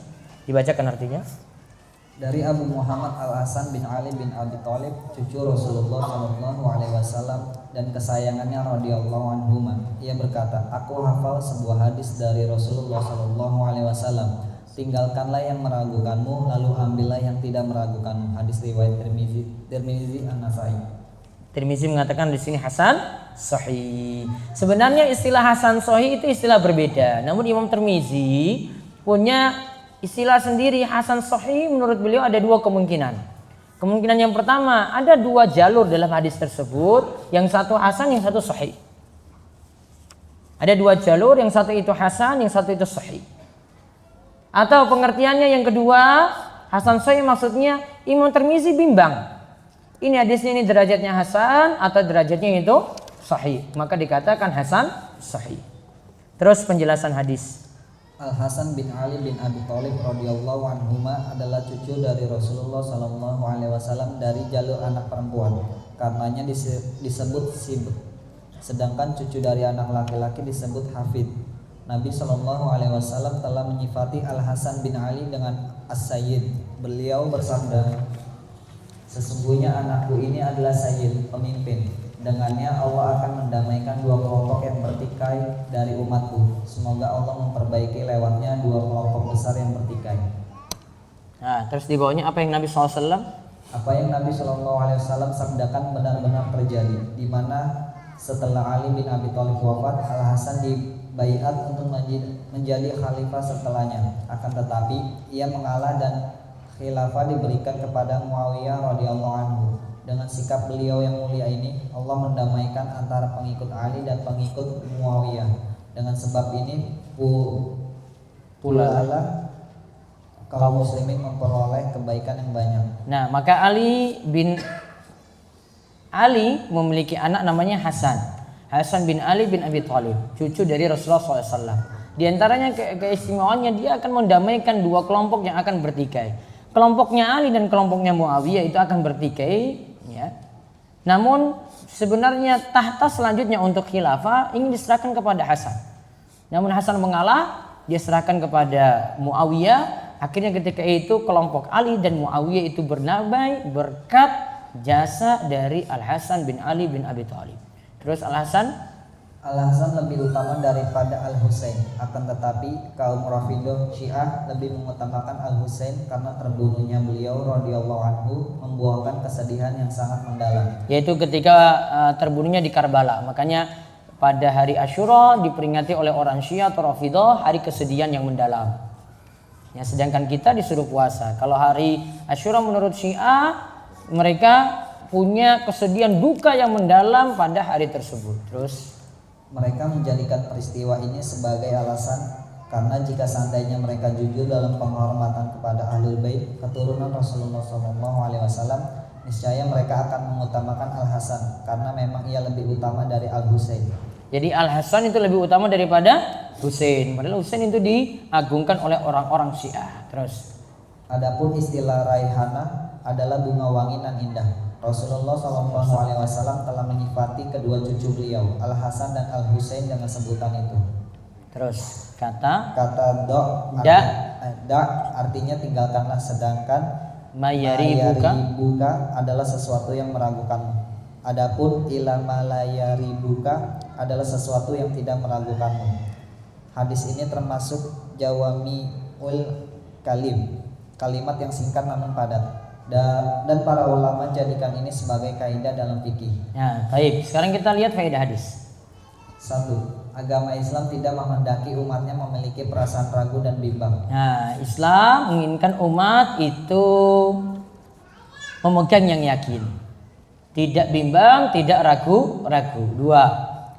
Jika Anda menginginkan ketenangan dan ketentraman, tinggalkanlah keraguan dan buang jauh-jauh, terutama setelah selesai melaksanakan suatu ibadah sehingga engkau tidak merasa gelisah. Nah, ini disebutkan oleh Syekh Muhammad bin Shalih Al-Utsaimin. Beliau katakan, jika kita ingin dapat ketenangan, tinggalkanlah ragu-ragu. Contoh, kadang ragu-ragu itu datang setelah kita selesai ibadah. Sudah selesai sholat nih, sholat zuhur. Kalau enggak sholat sunnah lah. Kalau sholat zuhur berjamaah sudah ada imam di situ. Sholat sunnah misalnya. Tadi itu saya sholatnya kelebihan jadi 3 atau cuma 2 saja ya. Padahal sholatnya sudah selesai. Kata Syekh Muhammad bin Shalih Al-Utsaimin di sini, kalau mau tenang tinggalkan ragu-ragu. Berarti kalau sudah selesai, sudah nganggap selesai. Sholatnya sudah sempurna. Nggak usah melihat lagi pada keragu-raguan. Ambil yang yakin. Tinggalkan yang ragu-ragu. Terus. 3. Nabi SAW menyampaikan sesuatu dengan singkat, namun begitu luas maknanya. Kata Syekh Muhammad bin Shalih Al-Utsaimin rahimahullah, seandainya seseorang membuat penafsiran atau penjelasan mengenai hadis ini dalam satu jilid buku yang sangat tebal, niscaya kandungan 2 kalimat ini akan melebihinya. Kalau orang mau nyusun penjelasan tentang hadis ini dalam satu buku yang berjilid tebal, kata Syekh, di sini tetap tidak bisa muat karena penjelasannya sangat-sangat dalam sekali. Maka hadis ini sangat luar biasa sekali, jadi pokok dalam ajaran agama kita. Terus yang keempat, syariat Islam itu membawa kemudahan. Karena kalau mau diperhatikan keraguan-raguan terus seakan-akan syariat kita tuh berat. Namun Islam bawakan kemudahan bagaimana? Perhatikan yang yakin saja, tinggalkan yang ragu-ragu. Terus yang kelima, hadis ini mengandung pelajaran agar kita diam terhadap perkara syubhat dan meninggalkannya. Kalau sesuatu yang halal tentu akan mendatangkan ketenangan, sedangkan sesuatu yang syubhat mendatangkan keraguan. Ya, sesuatu yang halal akan mendatangkan ketenangan, sesuatu yang syubhat akan mendatangkan keraguan. Terus yang keenam, bentuk wara' adalah meninggalkan sesuatu yang ragu-ragu lalu mengambil yang tidak meragukan. Hal ini dikatakan oleh Abu Abdirrahman Al-Umari, seorang yang terkenal zuhud. Hal ini dikatakan pula oleh Al-Fudail Hasan bin Abi Sinan. Baik. Bentuk wara' itu bagaimana? Meninggalkan yang ragu-ragu, ambil yang tidak meragukan. Tinggalkan yang ragu-ragu, ambil yang yakin. Terus yang ketujuh, dari sekelompok sahabat seperti Umar, Ibnu Umar, Abu Ad-Darda, dan Ibnu Mas'ud mengatakan, apa yang engkau inginkan dari hal yang masih meragukan, padahal di sekelilingmu ada 4.000 hal yang tidak meragukan. Nah, satu tidak meragukan, ingat ada satu yang meragukan, ada di sekelilingmu itu ada 4.000 hal yang tidak meragukan. Maka kalau satu saja yang meragukan, tinggalkan itu yang meragukan. Masih banyak yang yakin di situ. Terus yang kedelapan, sebagian ulama berdalil dengan hadis ini bahwa keluar dari perselisihan ulama itu lebih afdal. Jadi kalau ada perselisihan, kita bingung milih yang mana, keluar dari perselisihan itu lebih afdal. Namun kalau dari perselisihan tadi kita sudah dapat yang yakin, ambil yang yakin. Maka dalam masalah ini pakai hadis ini misalnya tentang masalah vaksin tadi, itu bukan jadi ragu-ragu lagi. Apalagi kalau ini dari pemerintah tetapkan, nggak bisa kita katakan ambil yang pilih yang tadi. Kalau syubhat kita tinggalkan saja. Ini hadis ke-6 kemarin. Yang syubhat kita tinggalkan saja. Kalau sudah tahu itu yakin, itu benar, sudah diambil. Apalagi kalau pemerintah tetapkan wajib vaksin misalnya. Kalau di Indonesia belum. Kalau Saudi Arabia itu wajib vaksin. Bapak Ibu punya anak sekolah di sana harus punya riwayat vaksin lengkap. Kalau nggak boleh masuk sekolah. Sampai punya riwayat vaksin. Ya, sampai punya riwayat vaksin lengkap. Ini vaksin MR-nya dan yang lain-lain macam-macam itu lengkap. MR di sana, vaksin MR di sana sama seperti Indonesia, sumbernya juga dari satu negara yaitu India. Di sana tidak diperdebatkan. Di Indonesia nggak ada ulama, banyak yang sok ulama, debatnya sana sini. Ulamanya sudah ngomong itu boleh, yang bukan ulama masih debatin juga ulama. Orang Indonesia pintar-pintar berarti kan? Ya, pintar banget. Yang ngomong sudah MUI masih didebatin lagi. MUI bilang boleh, yang situ bilang haram. Terus mau siapa lagi yang ngomong? Saudi itu, ya Saudi Arabia wajib ini, nggak pernah permasalahkan kayak kita ini. Ya, nggak ada debat-debat sana sini, itu sudah ulamanya bilang itu boleh, masuk aja, suntik aja. Bahkan kalau nggak suntik apa tadi, nggak bisa masuk daftar sekolah. Ketat sekali sana itu. Harusnya pemerintah kayak gitu ya. Tegasin aja, wajib vaksin. Biar ada riwayat vaksinnya itu, ini sudah belum. Kira-kira vaksin punya manfaat apa tuh kalau nggak divaksin dengan divaksin? Dulu kan juga Simba dulu nenek kita nggak divaksin juga selamat saja hidupnya. Gampang dijawab. HIV itu ada nggak di zaman Simba dulu? Dulu tahun 80-an, tahun 70-an dulu. Ada kasus seperti zaman ini? Nggak ada. Berarti penyakitnya beda, virusnya beda, lingkungannya beda, zamannya beda, nggak bisa disamakan. Dulu nggak ada, sekarang ada. Apa sebabnya kebanyakan ada saat ini? Apa sebabnya? Kebanyakan dosa. Syiriknya banyak nggak di tengah kita? Syirik banyak nggak? Banyak. Bid'ah banyak nggak?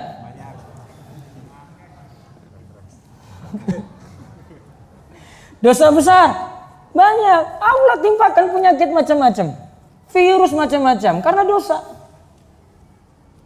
Makin jauh masanya dari masa kenabian, jangan makin rusak. Sehingga wajar saja diberikan perlindungan imun seperti itu. Wajar saja. Nggak usah banyak debat masalah ini. Enggak, pakar sudah manut aja lah disuntik.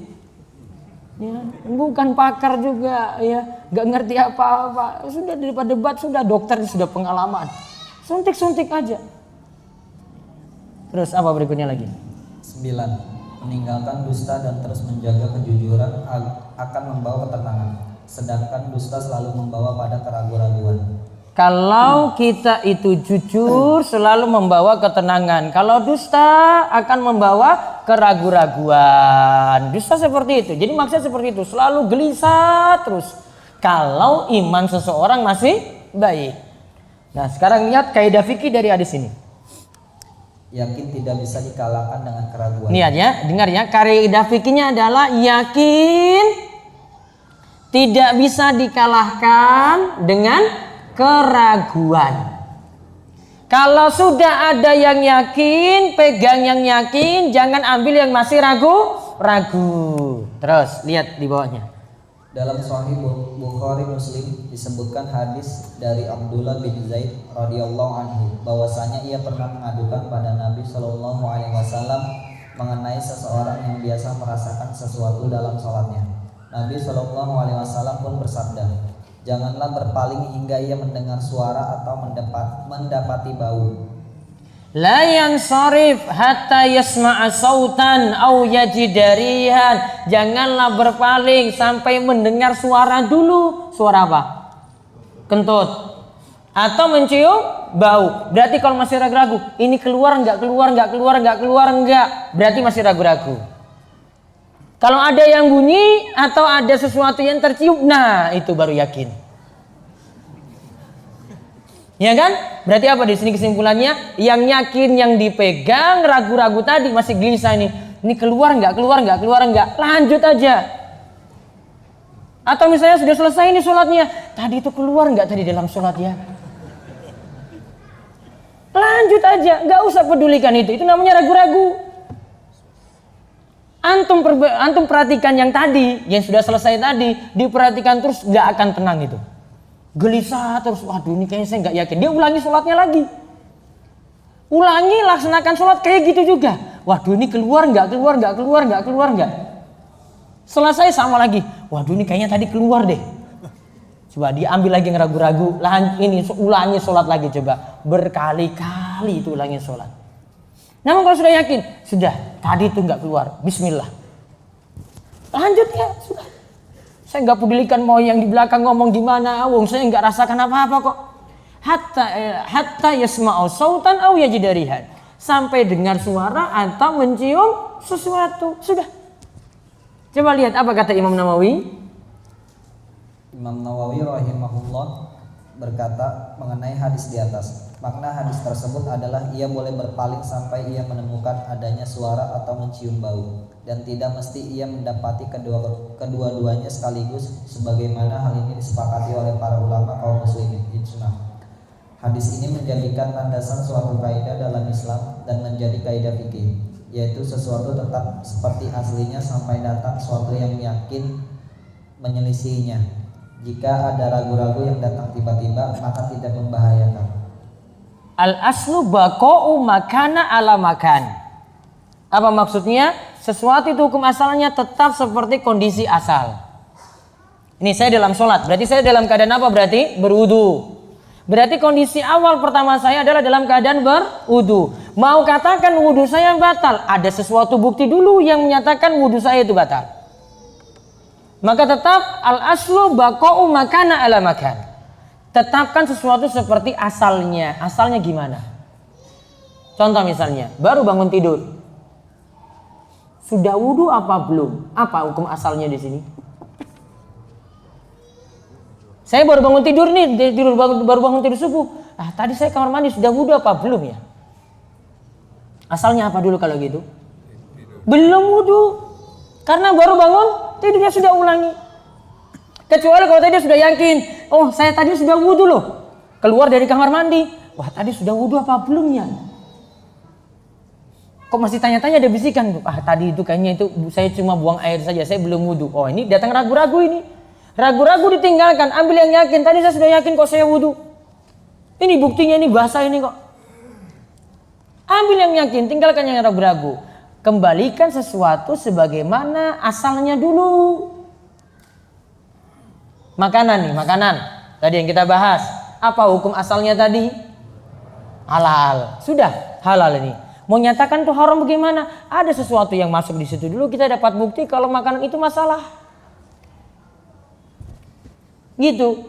Ya. Menyikapinya seperti itu. Ya. Untuk apapun itu kalau makanan. Hukum asalnya seperti itu. Terus ada contoh kaidah di bawah. Sekarang kita lihat ada sekitar 9 contoh. Ayo dibaca. 1. Siapa yang yakin dalam keadaan suci, kemudian dalam keadaan ragu-ragu datang hadas, maka ia tetap dalam keadaan tohara atau suci. Baik hal ini didapati ketika sholat atau di luar sholat. Inilah pendapat mazhab Syafi'i dan mayoritas ulama lainnya dari salaf, ulama terdahulu, dan khalaf, ulama belakangan. Nah lihat, asalnya dia sudah suci, datang ragu-ragu hadas atau tidak, maka tetap kondisi asalnya apa? Dalam keadaan suci. Bisa jadi didapati dalam sholat. Ini dalam sholat nih, Allahu Akbar, sekarang mau ruku. Itu tadi ketika berdiri itu keluar sesuatu enggak ya? Maka hukum asalnya apa? Suci. Setelah selesai sholat, Assalamualaikum warahmatullahi, Assalamualaikum warahmatullahi. Terus datang keraguan-raguan. Tadi kayaknya ketika saya duduk itu ada keluar sesuatu. Namun masih ragu-ragu, belum yakin. Maka hukum asalnya apa? Dalam keadaan suci. Terus yang kedua. Siapa yang berhadas pada subuh hari, kemudian ia ragu-ragu setelah itu apakah ia sudah bersuci atau belum, maka ia dihukumi seperti keadaan pertama, yaitu ia dalam keadaan hadas. Jadinya ia harus berwudu, karena keadaan awal itulah keadaan yang yakin dan tidak bisa dikalahkan dengan hanya sekedar keraguan-raguan. Nah, baru bangun tidur subuh tadi yang saya sebut, asalnya kan belum wudu. Terus datang di sini ragu-ragu, saya sudah bersuci ataukah belum? Ya asalnya belum wudu, berarti harus ulangi wudu, harus berwudu. Terus yang ketiga. Barang siapa yang pada sore hari menjelang matahari tenggelam telah berbuka puasa, padahal ia masih ragu akan tenggelamnya matahari, maka batal puasanya, karena yang yakin adalah matahari belum tenggelam dan yakin tersebut tidak bisa dikalahkan dengan sekadar ragu-ragu. Nah, sore hari menjelang matahari tenggelam, matahari belum tenggelam dia sudah berbuka puasa, padahal ia masih ragu akan tenggelamnya matahari. Ini matahari ini, ini kayaknya sudah tenggelam nih, baru kayaknya. Padahal yakinnya apa? Belum tenggelam, berarti dia buka puasa sebelum matahari tenggelam, puasanya batal. Berarti dia harus mengkodok puasanya. Terus yang berikutnya. 4. Seseorang membeli air dan mengklaim setelah itu bahwa air tersebut najis, lalu si penjual mengingkarinya, maka yang jadi pegangan adalah perkataan si penjual, karena hukum asal air inilah hukum yakinnya adalah suci, tidak bisa dihilangkan dengan ragu-ragu. Nah, ada yang baru beli air di toko, galon misalnya. Ya, 1 galon dia beli air tadi. Bawa ke rumah terus dia bilang, ini ada najisnya ini. Si penjual katakan bahwasanya enggak, saya enggak jual najis. Mana yang diambil perkataannya? Mana yang pertama di situ yang punya air? Si penjual. Maka penjual yang diambil perkataannya, airnya itu suci, kamu dapat najis itu ketika di rumah, wallahu alam, itu tidak diketahui, itu masih ragu-ragu, belum ada pastinya. Maka hukum asalnya berpegang dengan yang suci dulu. Terus yang kelima, jika seseorang berpergian jauh ke suatu negeri dan tidak lagi didengarnya kabar dalam jangka waktu yang lama, lalu muncul keraguan apakah ia masih hidup, padahal tidak ada berita yang menunjukkan kematiannya, artinya belum datang suatu yang yakin, maka tidak boleh ia dinyatakan mati sampai datang berita yang pasti, yang yakin, sehingga ahli waris tidak bisa begitu saja membagi hartanya sebagai warisan sampai yakin akan kematiannya. Nah, bapaknya pergi kerja di Arab, nggak kasih kabar-kabar. Ya, apakah di sini diputuskan bapaknya ini meninggal dunia ataukah tidak? Ya, mungkin ada anak kayak gini, sudah bapak nggak pernah kasih kabar, paling sudah mati di sana. Sudah kita bagi waris saja. Apa hukum asalnya kalau gitu? Bapak masih hidup karena nggak ada berita. Maka hukum asalnya masih hidup dulu, jangan bagi waris, wong nggak ada pastinya kok. Pastinya masih hidup. Ragu-ragu tadi sudah mati ataukah belum? Itu ragu-ragu namanya. Ambil yang yakin berarti masih hidup.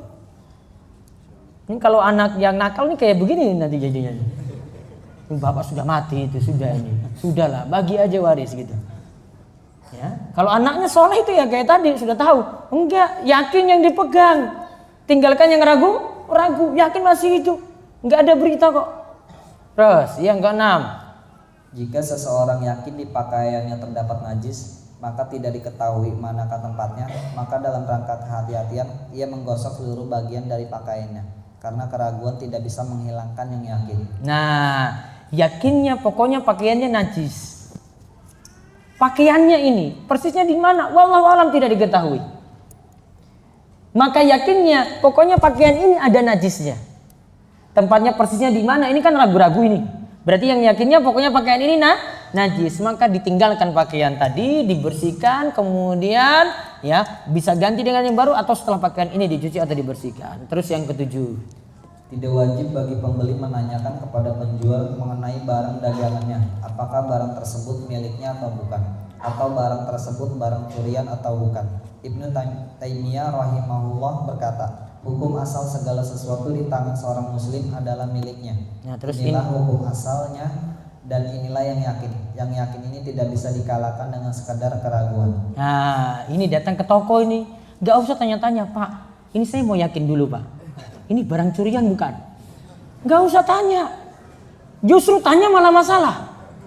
Beli aja. Ini kaidahnya tadi ya dari Ibnu Taimiyah. Al aslu fima biyadil muslim ayyakuna milkan lahu. Hukum asalnya di tangan muslim ya, yang pegang barang itu miliknya berarti. Bukan milik orang lain. Berarti kalau kita datang ke toko, ini ada yang jual, oh ini berarti miliknya, ini milik pemilik toko ini. Enggak usah ditanya, "Pak, ini dicuri di mana ya dulu? Curian enggak ini?" Ya, enggak usah. Apa istilahnya black mark ya? Itu apa? BM itu apa? Black market. Iya, itu karena apa itu? Curian penyelundupan kan? Asalnya gak usah tanya dulu, justru kamu tanya dan diberitahu, nah jadi nggak boleh. Coba kalau nggak tanya, sudah beli aja. Mikirnya belakangan, gitu kalau beli. Kalau beli itu mikirnya belakangan. Maksudnya kita kan hukumi asalnya itu milik dia. Kecuali kalau sudah tahu ini. Pak, di situ semuanya tuh black mark semua loh Pak. Gak usah beli di situ. Ini bukti-buktinya kayak gini. Datang bukti berarti gak usah beli. Ini nggak ada bukti. Ya, gak usah kita buat masalah. Udah beli aja. Asalnya itu barang miliknya. Boleh kita beli. Terus 8. Kehati-hatian dalam rangka ragu-ragu dalam masalah menilai suatu air. Bukanlah hal yang disunahkan atau dianjurkan, bahkan tidak disunahkan sama sekali untuk menanyakannya. Bahkan yang dianjurkan adalah membangun perkara di atas hukum asal yaitu suci. Jika ada indikasi yang menunjukkan hadis, barulah dikatakan najis. Jika tidak, maka tidak perlu sampai dianjurkan untuk menjauhi penggunaan air tersebut cuma atas dasar sangkaan. Namun jika telah sampai hukum yakin maka ini masalah lain lagi. Baik, ini contoh dari Ibnu Taimiyah dalam Majmu' al-Fatawa. Air, kita dapat air di telaga ini. Boleh nggak saya pakai? Asalnya boleh. Karena kita tidak dapat bukti apa-apa kalau air ini najis, kalau air ini bermasalah. Asalnya boleh untuk dipakai. Sama ketika kita dapati air itu di dalam rumah, ketika masuk dalam suatu toilet, asalnya air tersebut suci. Itu hukum asal. Kemudian yang ke-9. Ada seseorang yang telah selesai sholat, lantas ia ragu-ragu apakah mengerjakan sholat zuhur tadi 3 ataukah 4 rakaat. Keraguan-raguan seperti ini tidak perlu diperhatikan. Asalnya sholatnya sah selama tidak datang yakin kalau ia mengerjakan sholat 3 rakaat. Kalau memang yakin baru 3 rakaat, maka ia menambah lagi rakaat yang keempat selama jedanya tidak lama. Lalu ia salam dan kemudian tutup dengan sujud sahwi. Baik, saya mau bin Sulaiman katakan gini. Ini sudah selesai sholat. Muncul keraguan-raguan setelah selesai sholat, ini 3 atau 4 rakaat. Maka sikapnya bagaimana? Asalnya sholatnya selesai berarti sempurna. Berarti nggak perlu ditambah lagi karena sudah yakin itu sempurna. Maka kalau di sini disebut, misalnya jadinya yakinnya 3, yakinnya itu 3. Saya yakinnya itu 3. Maka kalau sholatnya dia sudah terlanjur salah, maka dia tambahkan lagi rakaat yang keempat. Kemudian setelah itu, ini ingat ya, selama jedanya belum lama, tidak lama, dan wudunya belum batal. Nah, dia tambah 1 rakaat, lalu salam, kemudian sujud sahwi setelah salam. Nah, seperti itu yang dilakukan. Wallahu a'lam bishawab. Ya. Ya.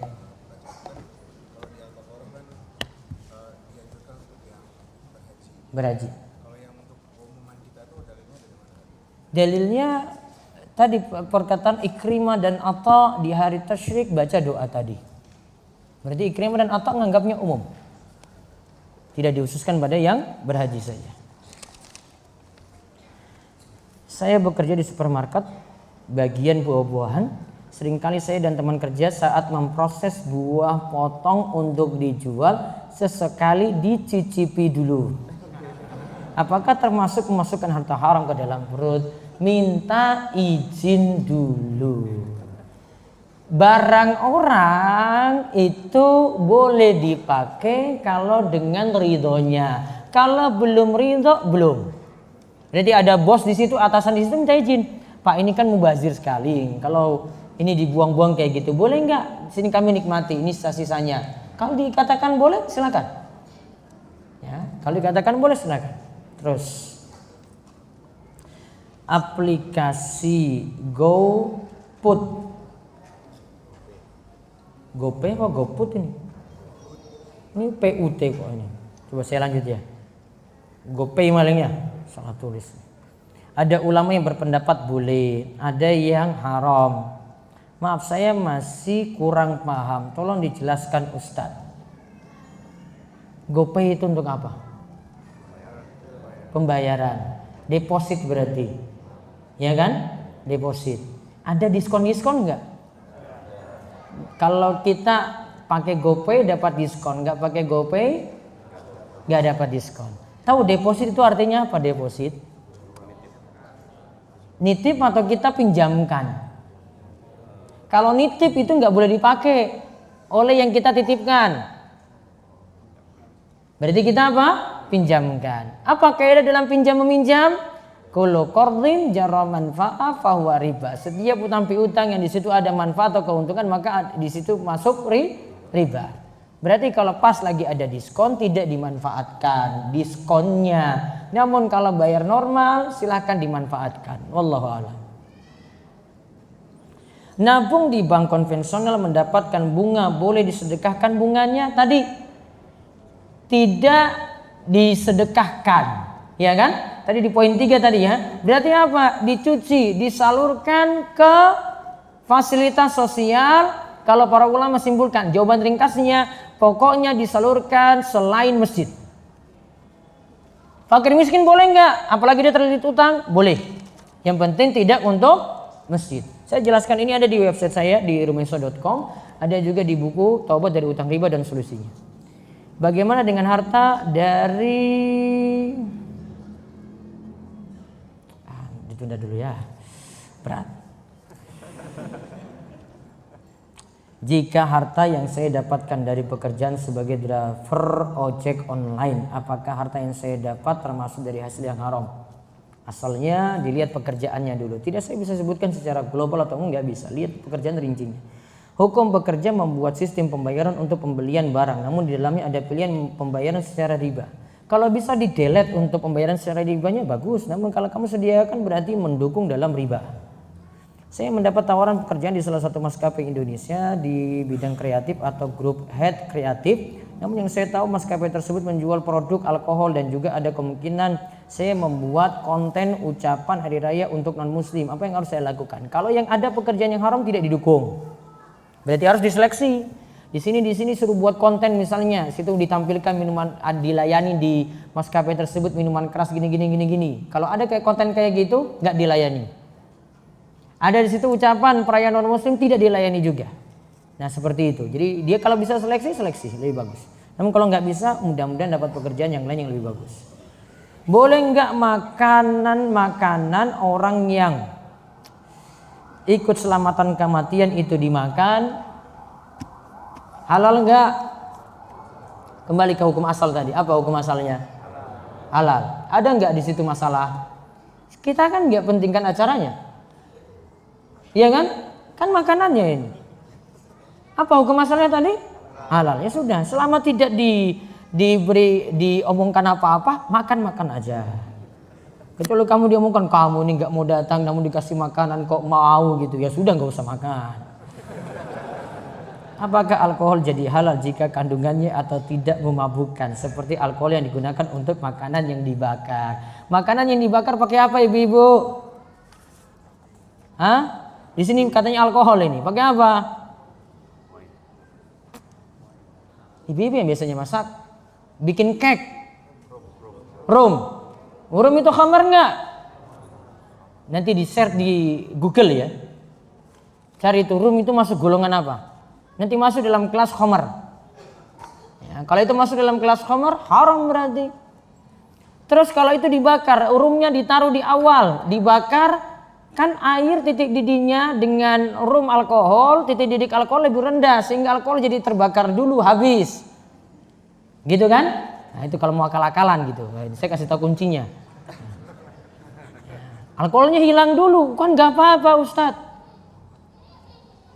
Iya, seperti itu memang betul. Namun biasanya ada rasa rum juga walaupun sudah terbakar, maka tetap tidak boleh. Apalagi rum ini dioleskan terakhir, ini sudah matang sudah dioleskan lagi. Berarti makan rum. Makan khamar berarti.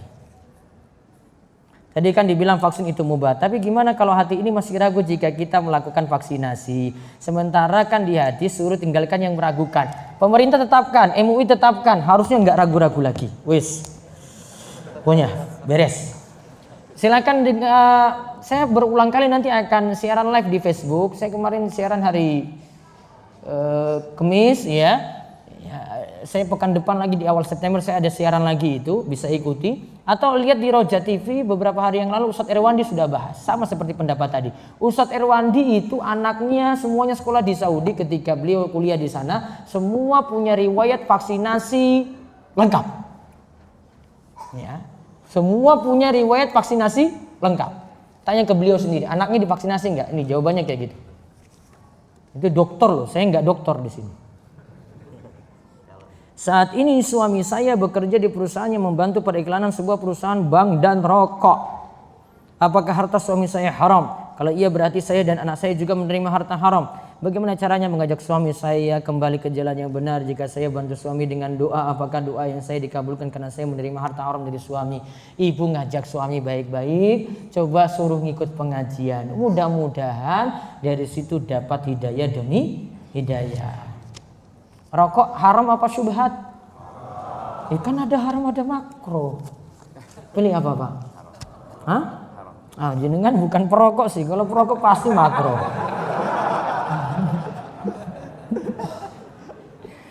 Kapankah sebaiknya kita mengamalkan sholat sunnah rawatib yang ghairu muakkad 2 rakaat sebelum asar? Boleh 2 rakaat sebelum asar, boleh 4 rakaat sebelum asar juga.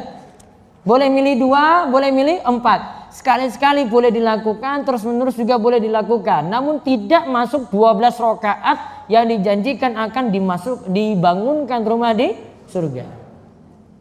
Karena saya mengganti nama kunyah saya, karena saya mengganti nama kurnia saya, karena nama saya artinya berunsur nama orang Indi dan tidak baik. Tapi saya tidak mengganti seluruhnya karena sulit. Apa kalau saya meninggal nanti nama yang digunakan untuk batu nisan seperti orang tua mengirim doa menggunakan nama yang baru atau yang lama? Kalau namanya nggak resmi ya pasti nanti ketika dikubur juga tetap menggunakan nama seperti nama aslinya. Ganti nama kalau memang namanya itu bermasalah. Wallahu a'lam. Hukum makanan yang menjadi beralkohol karena proses seperti tape atau ada beberapa bumbu yang difermentasi hingga terbentuk senyawa alkohol. Apakah itu haram? Kaidahnya, kullu muskirin khamrun wa kullu muskirin haram. Segala sesuatu yang memabukkan itu khamar dan segala sesuatu yang memabukkan itu haram. Kalau di sini tadi apa? Tape. Tape memabukkan? Mabukkan enggak? Pernah orang makan tape mabuk? Tahu mabuk kayak gimana kan? Mabuk kayak orang yang minum miras. Ya, kalau cuma pusing, pusing itu istilah kita kadang istilah mabuk untuk orang pusing aja. Kalau ini enggak. Ada yang mabuk jalan juga istilahnya kan? Itu enggak.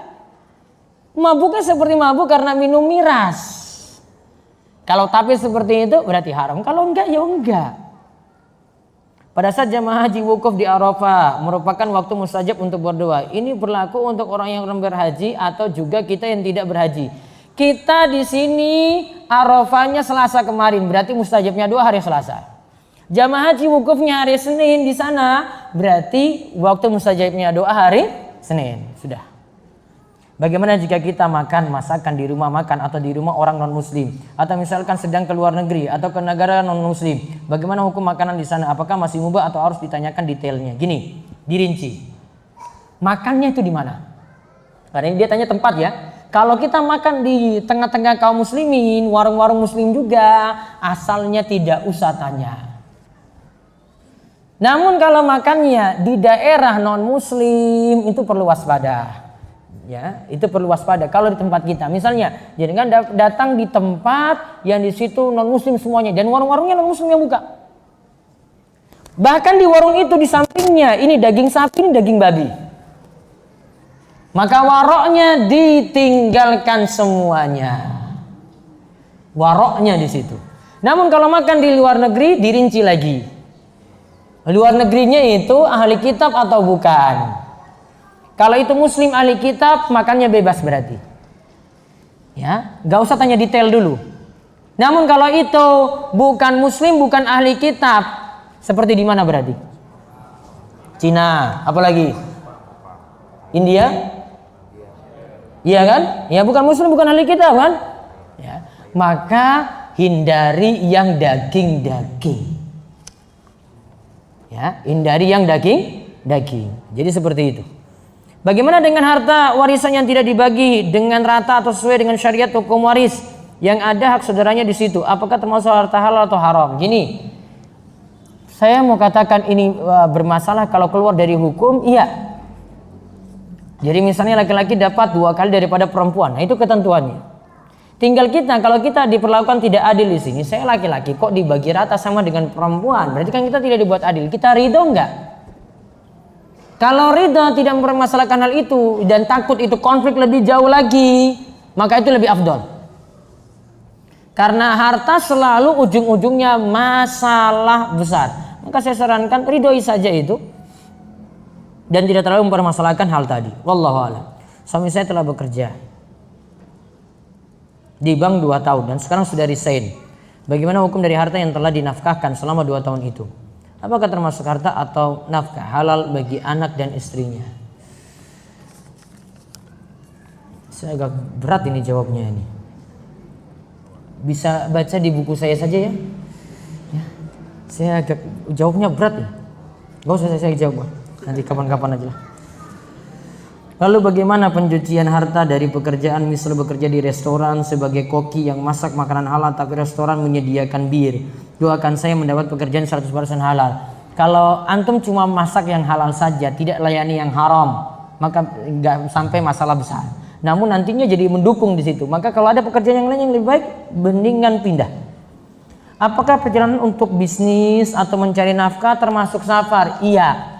Namun tadi seperti kata Imam Nawawi, safar yang doanya mustajab, lebih mustajab adalah kalau safarnya itu untuk ibadah. Namun safar yang secara umum masih boleh untuk berdoa dan doanya mustajab insya Allah. Berarti doa sabu jaga dibaca di hari tasyrik tidak dhaif ya, karena hadis ini katanya datang dari kalangan tabi'in Atha bin Abi Rabah dan Ikrimah.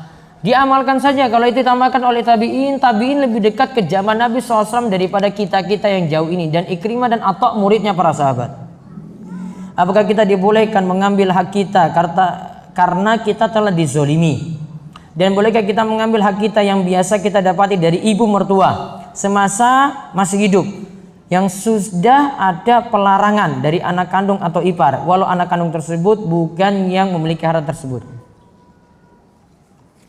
Kalau itu harta kita, ya harus dengan kesepakatan lah di sini biar tidak terlalu jadi konflik yang berkepanjangan. Karena di sini dia dikatakan zolimi. Doa yang termasuk mustajab doa orang yang dizolimin. Apakah zolim tersebut ada tingkatannya, rendah dan zolimi yang tertinggi itu apa saja? Ada. Makin orang sakiti yang lainnya, bentuk kezolimannya makin besar, ya berarti ya kezolimannya dianggap besar. Dan makin dizolimi, ya dan dia itu berdoa, bisa jadi dengan kezoliman yang besar ini doanya lebih mudah terkabul. Di postingan satu ustaz tadi pagi, jika orang yang berhaji tidak sanggup berpuasa di hari sebelum Idul Adha, maka boleh berpuasa pada hari tasyrik. Iya, bagi yang berhaji, bagi yang hajinya tamattu, dia tidak punya kemampuan untuk hadyu, membeli 1 ekor kambing, disuruh puasa 10 hari. 3 harinya di tanah suci, 7 harinya ketika balik di tanah air. Maka dia bisa manfaatkan hari tasyrik, masih boleh. Namun kita kan nggak berhaji, maka tidak boleh puasa di sini pada saat hari tasyrik. Apa hukumnya minum sambil berdiri? Karena ada yang bilang hanya membaca basmalah dan memakai tangan kanan saja. Hukum minum sambil berdiri, ya. Kalau kata Imam Nawawi kalimatnya gini. Ini disebutkan dalam Riyadhus Shalihin. Imam Nawawi katakan, boleh minum sambil berdiri namun afdolnya sambil duduk. Saya ulang, boleh minum sambil berdiri namun afdolnya sambil duduk. Lihat hadis-hadisnya disebutkan juga oleh Imam Nawawi di situ. Di antara dalilnya dalam Riyadhus Shalihin tadi, Nabi SAW pernah minum air zam-zam sambil berdiri. Suami saya kerja di hotel, apakah yang selama ini saya makan dari gajinya termasuk haram? Asalnya ini kerja di hotel bagian engineering, asalnya pekerjaannya halal. Wallahu a'lam. Bagaimana dengan restoran yang dia menjual minuman keras? Tadi sudah saya jawab ya, persis sama.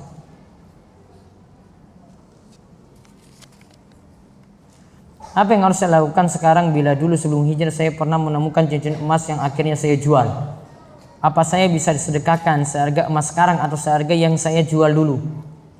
Dia tadi dapat emas, terus dia akhirnya jual. Uangnya disedekahkan dengan harga emas yang dulu dia dapat.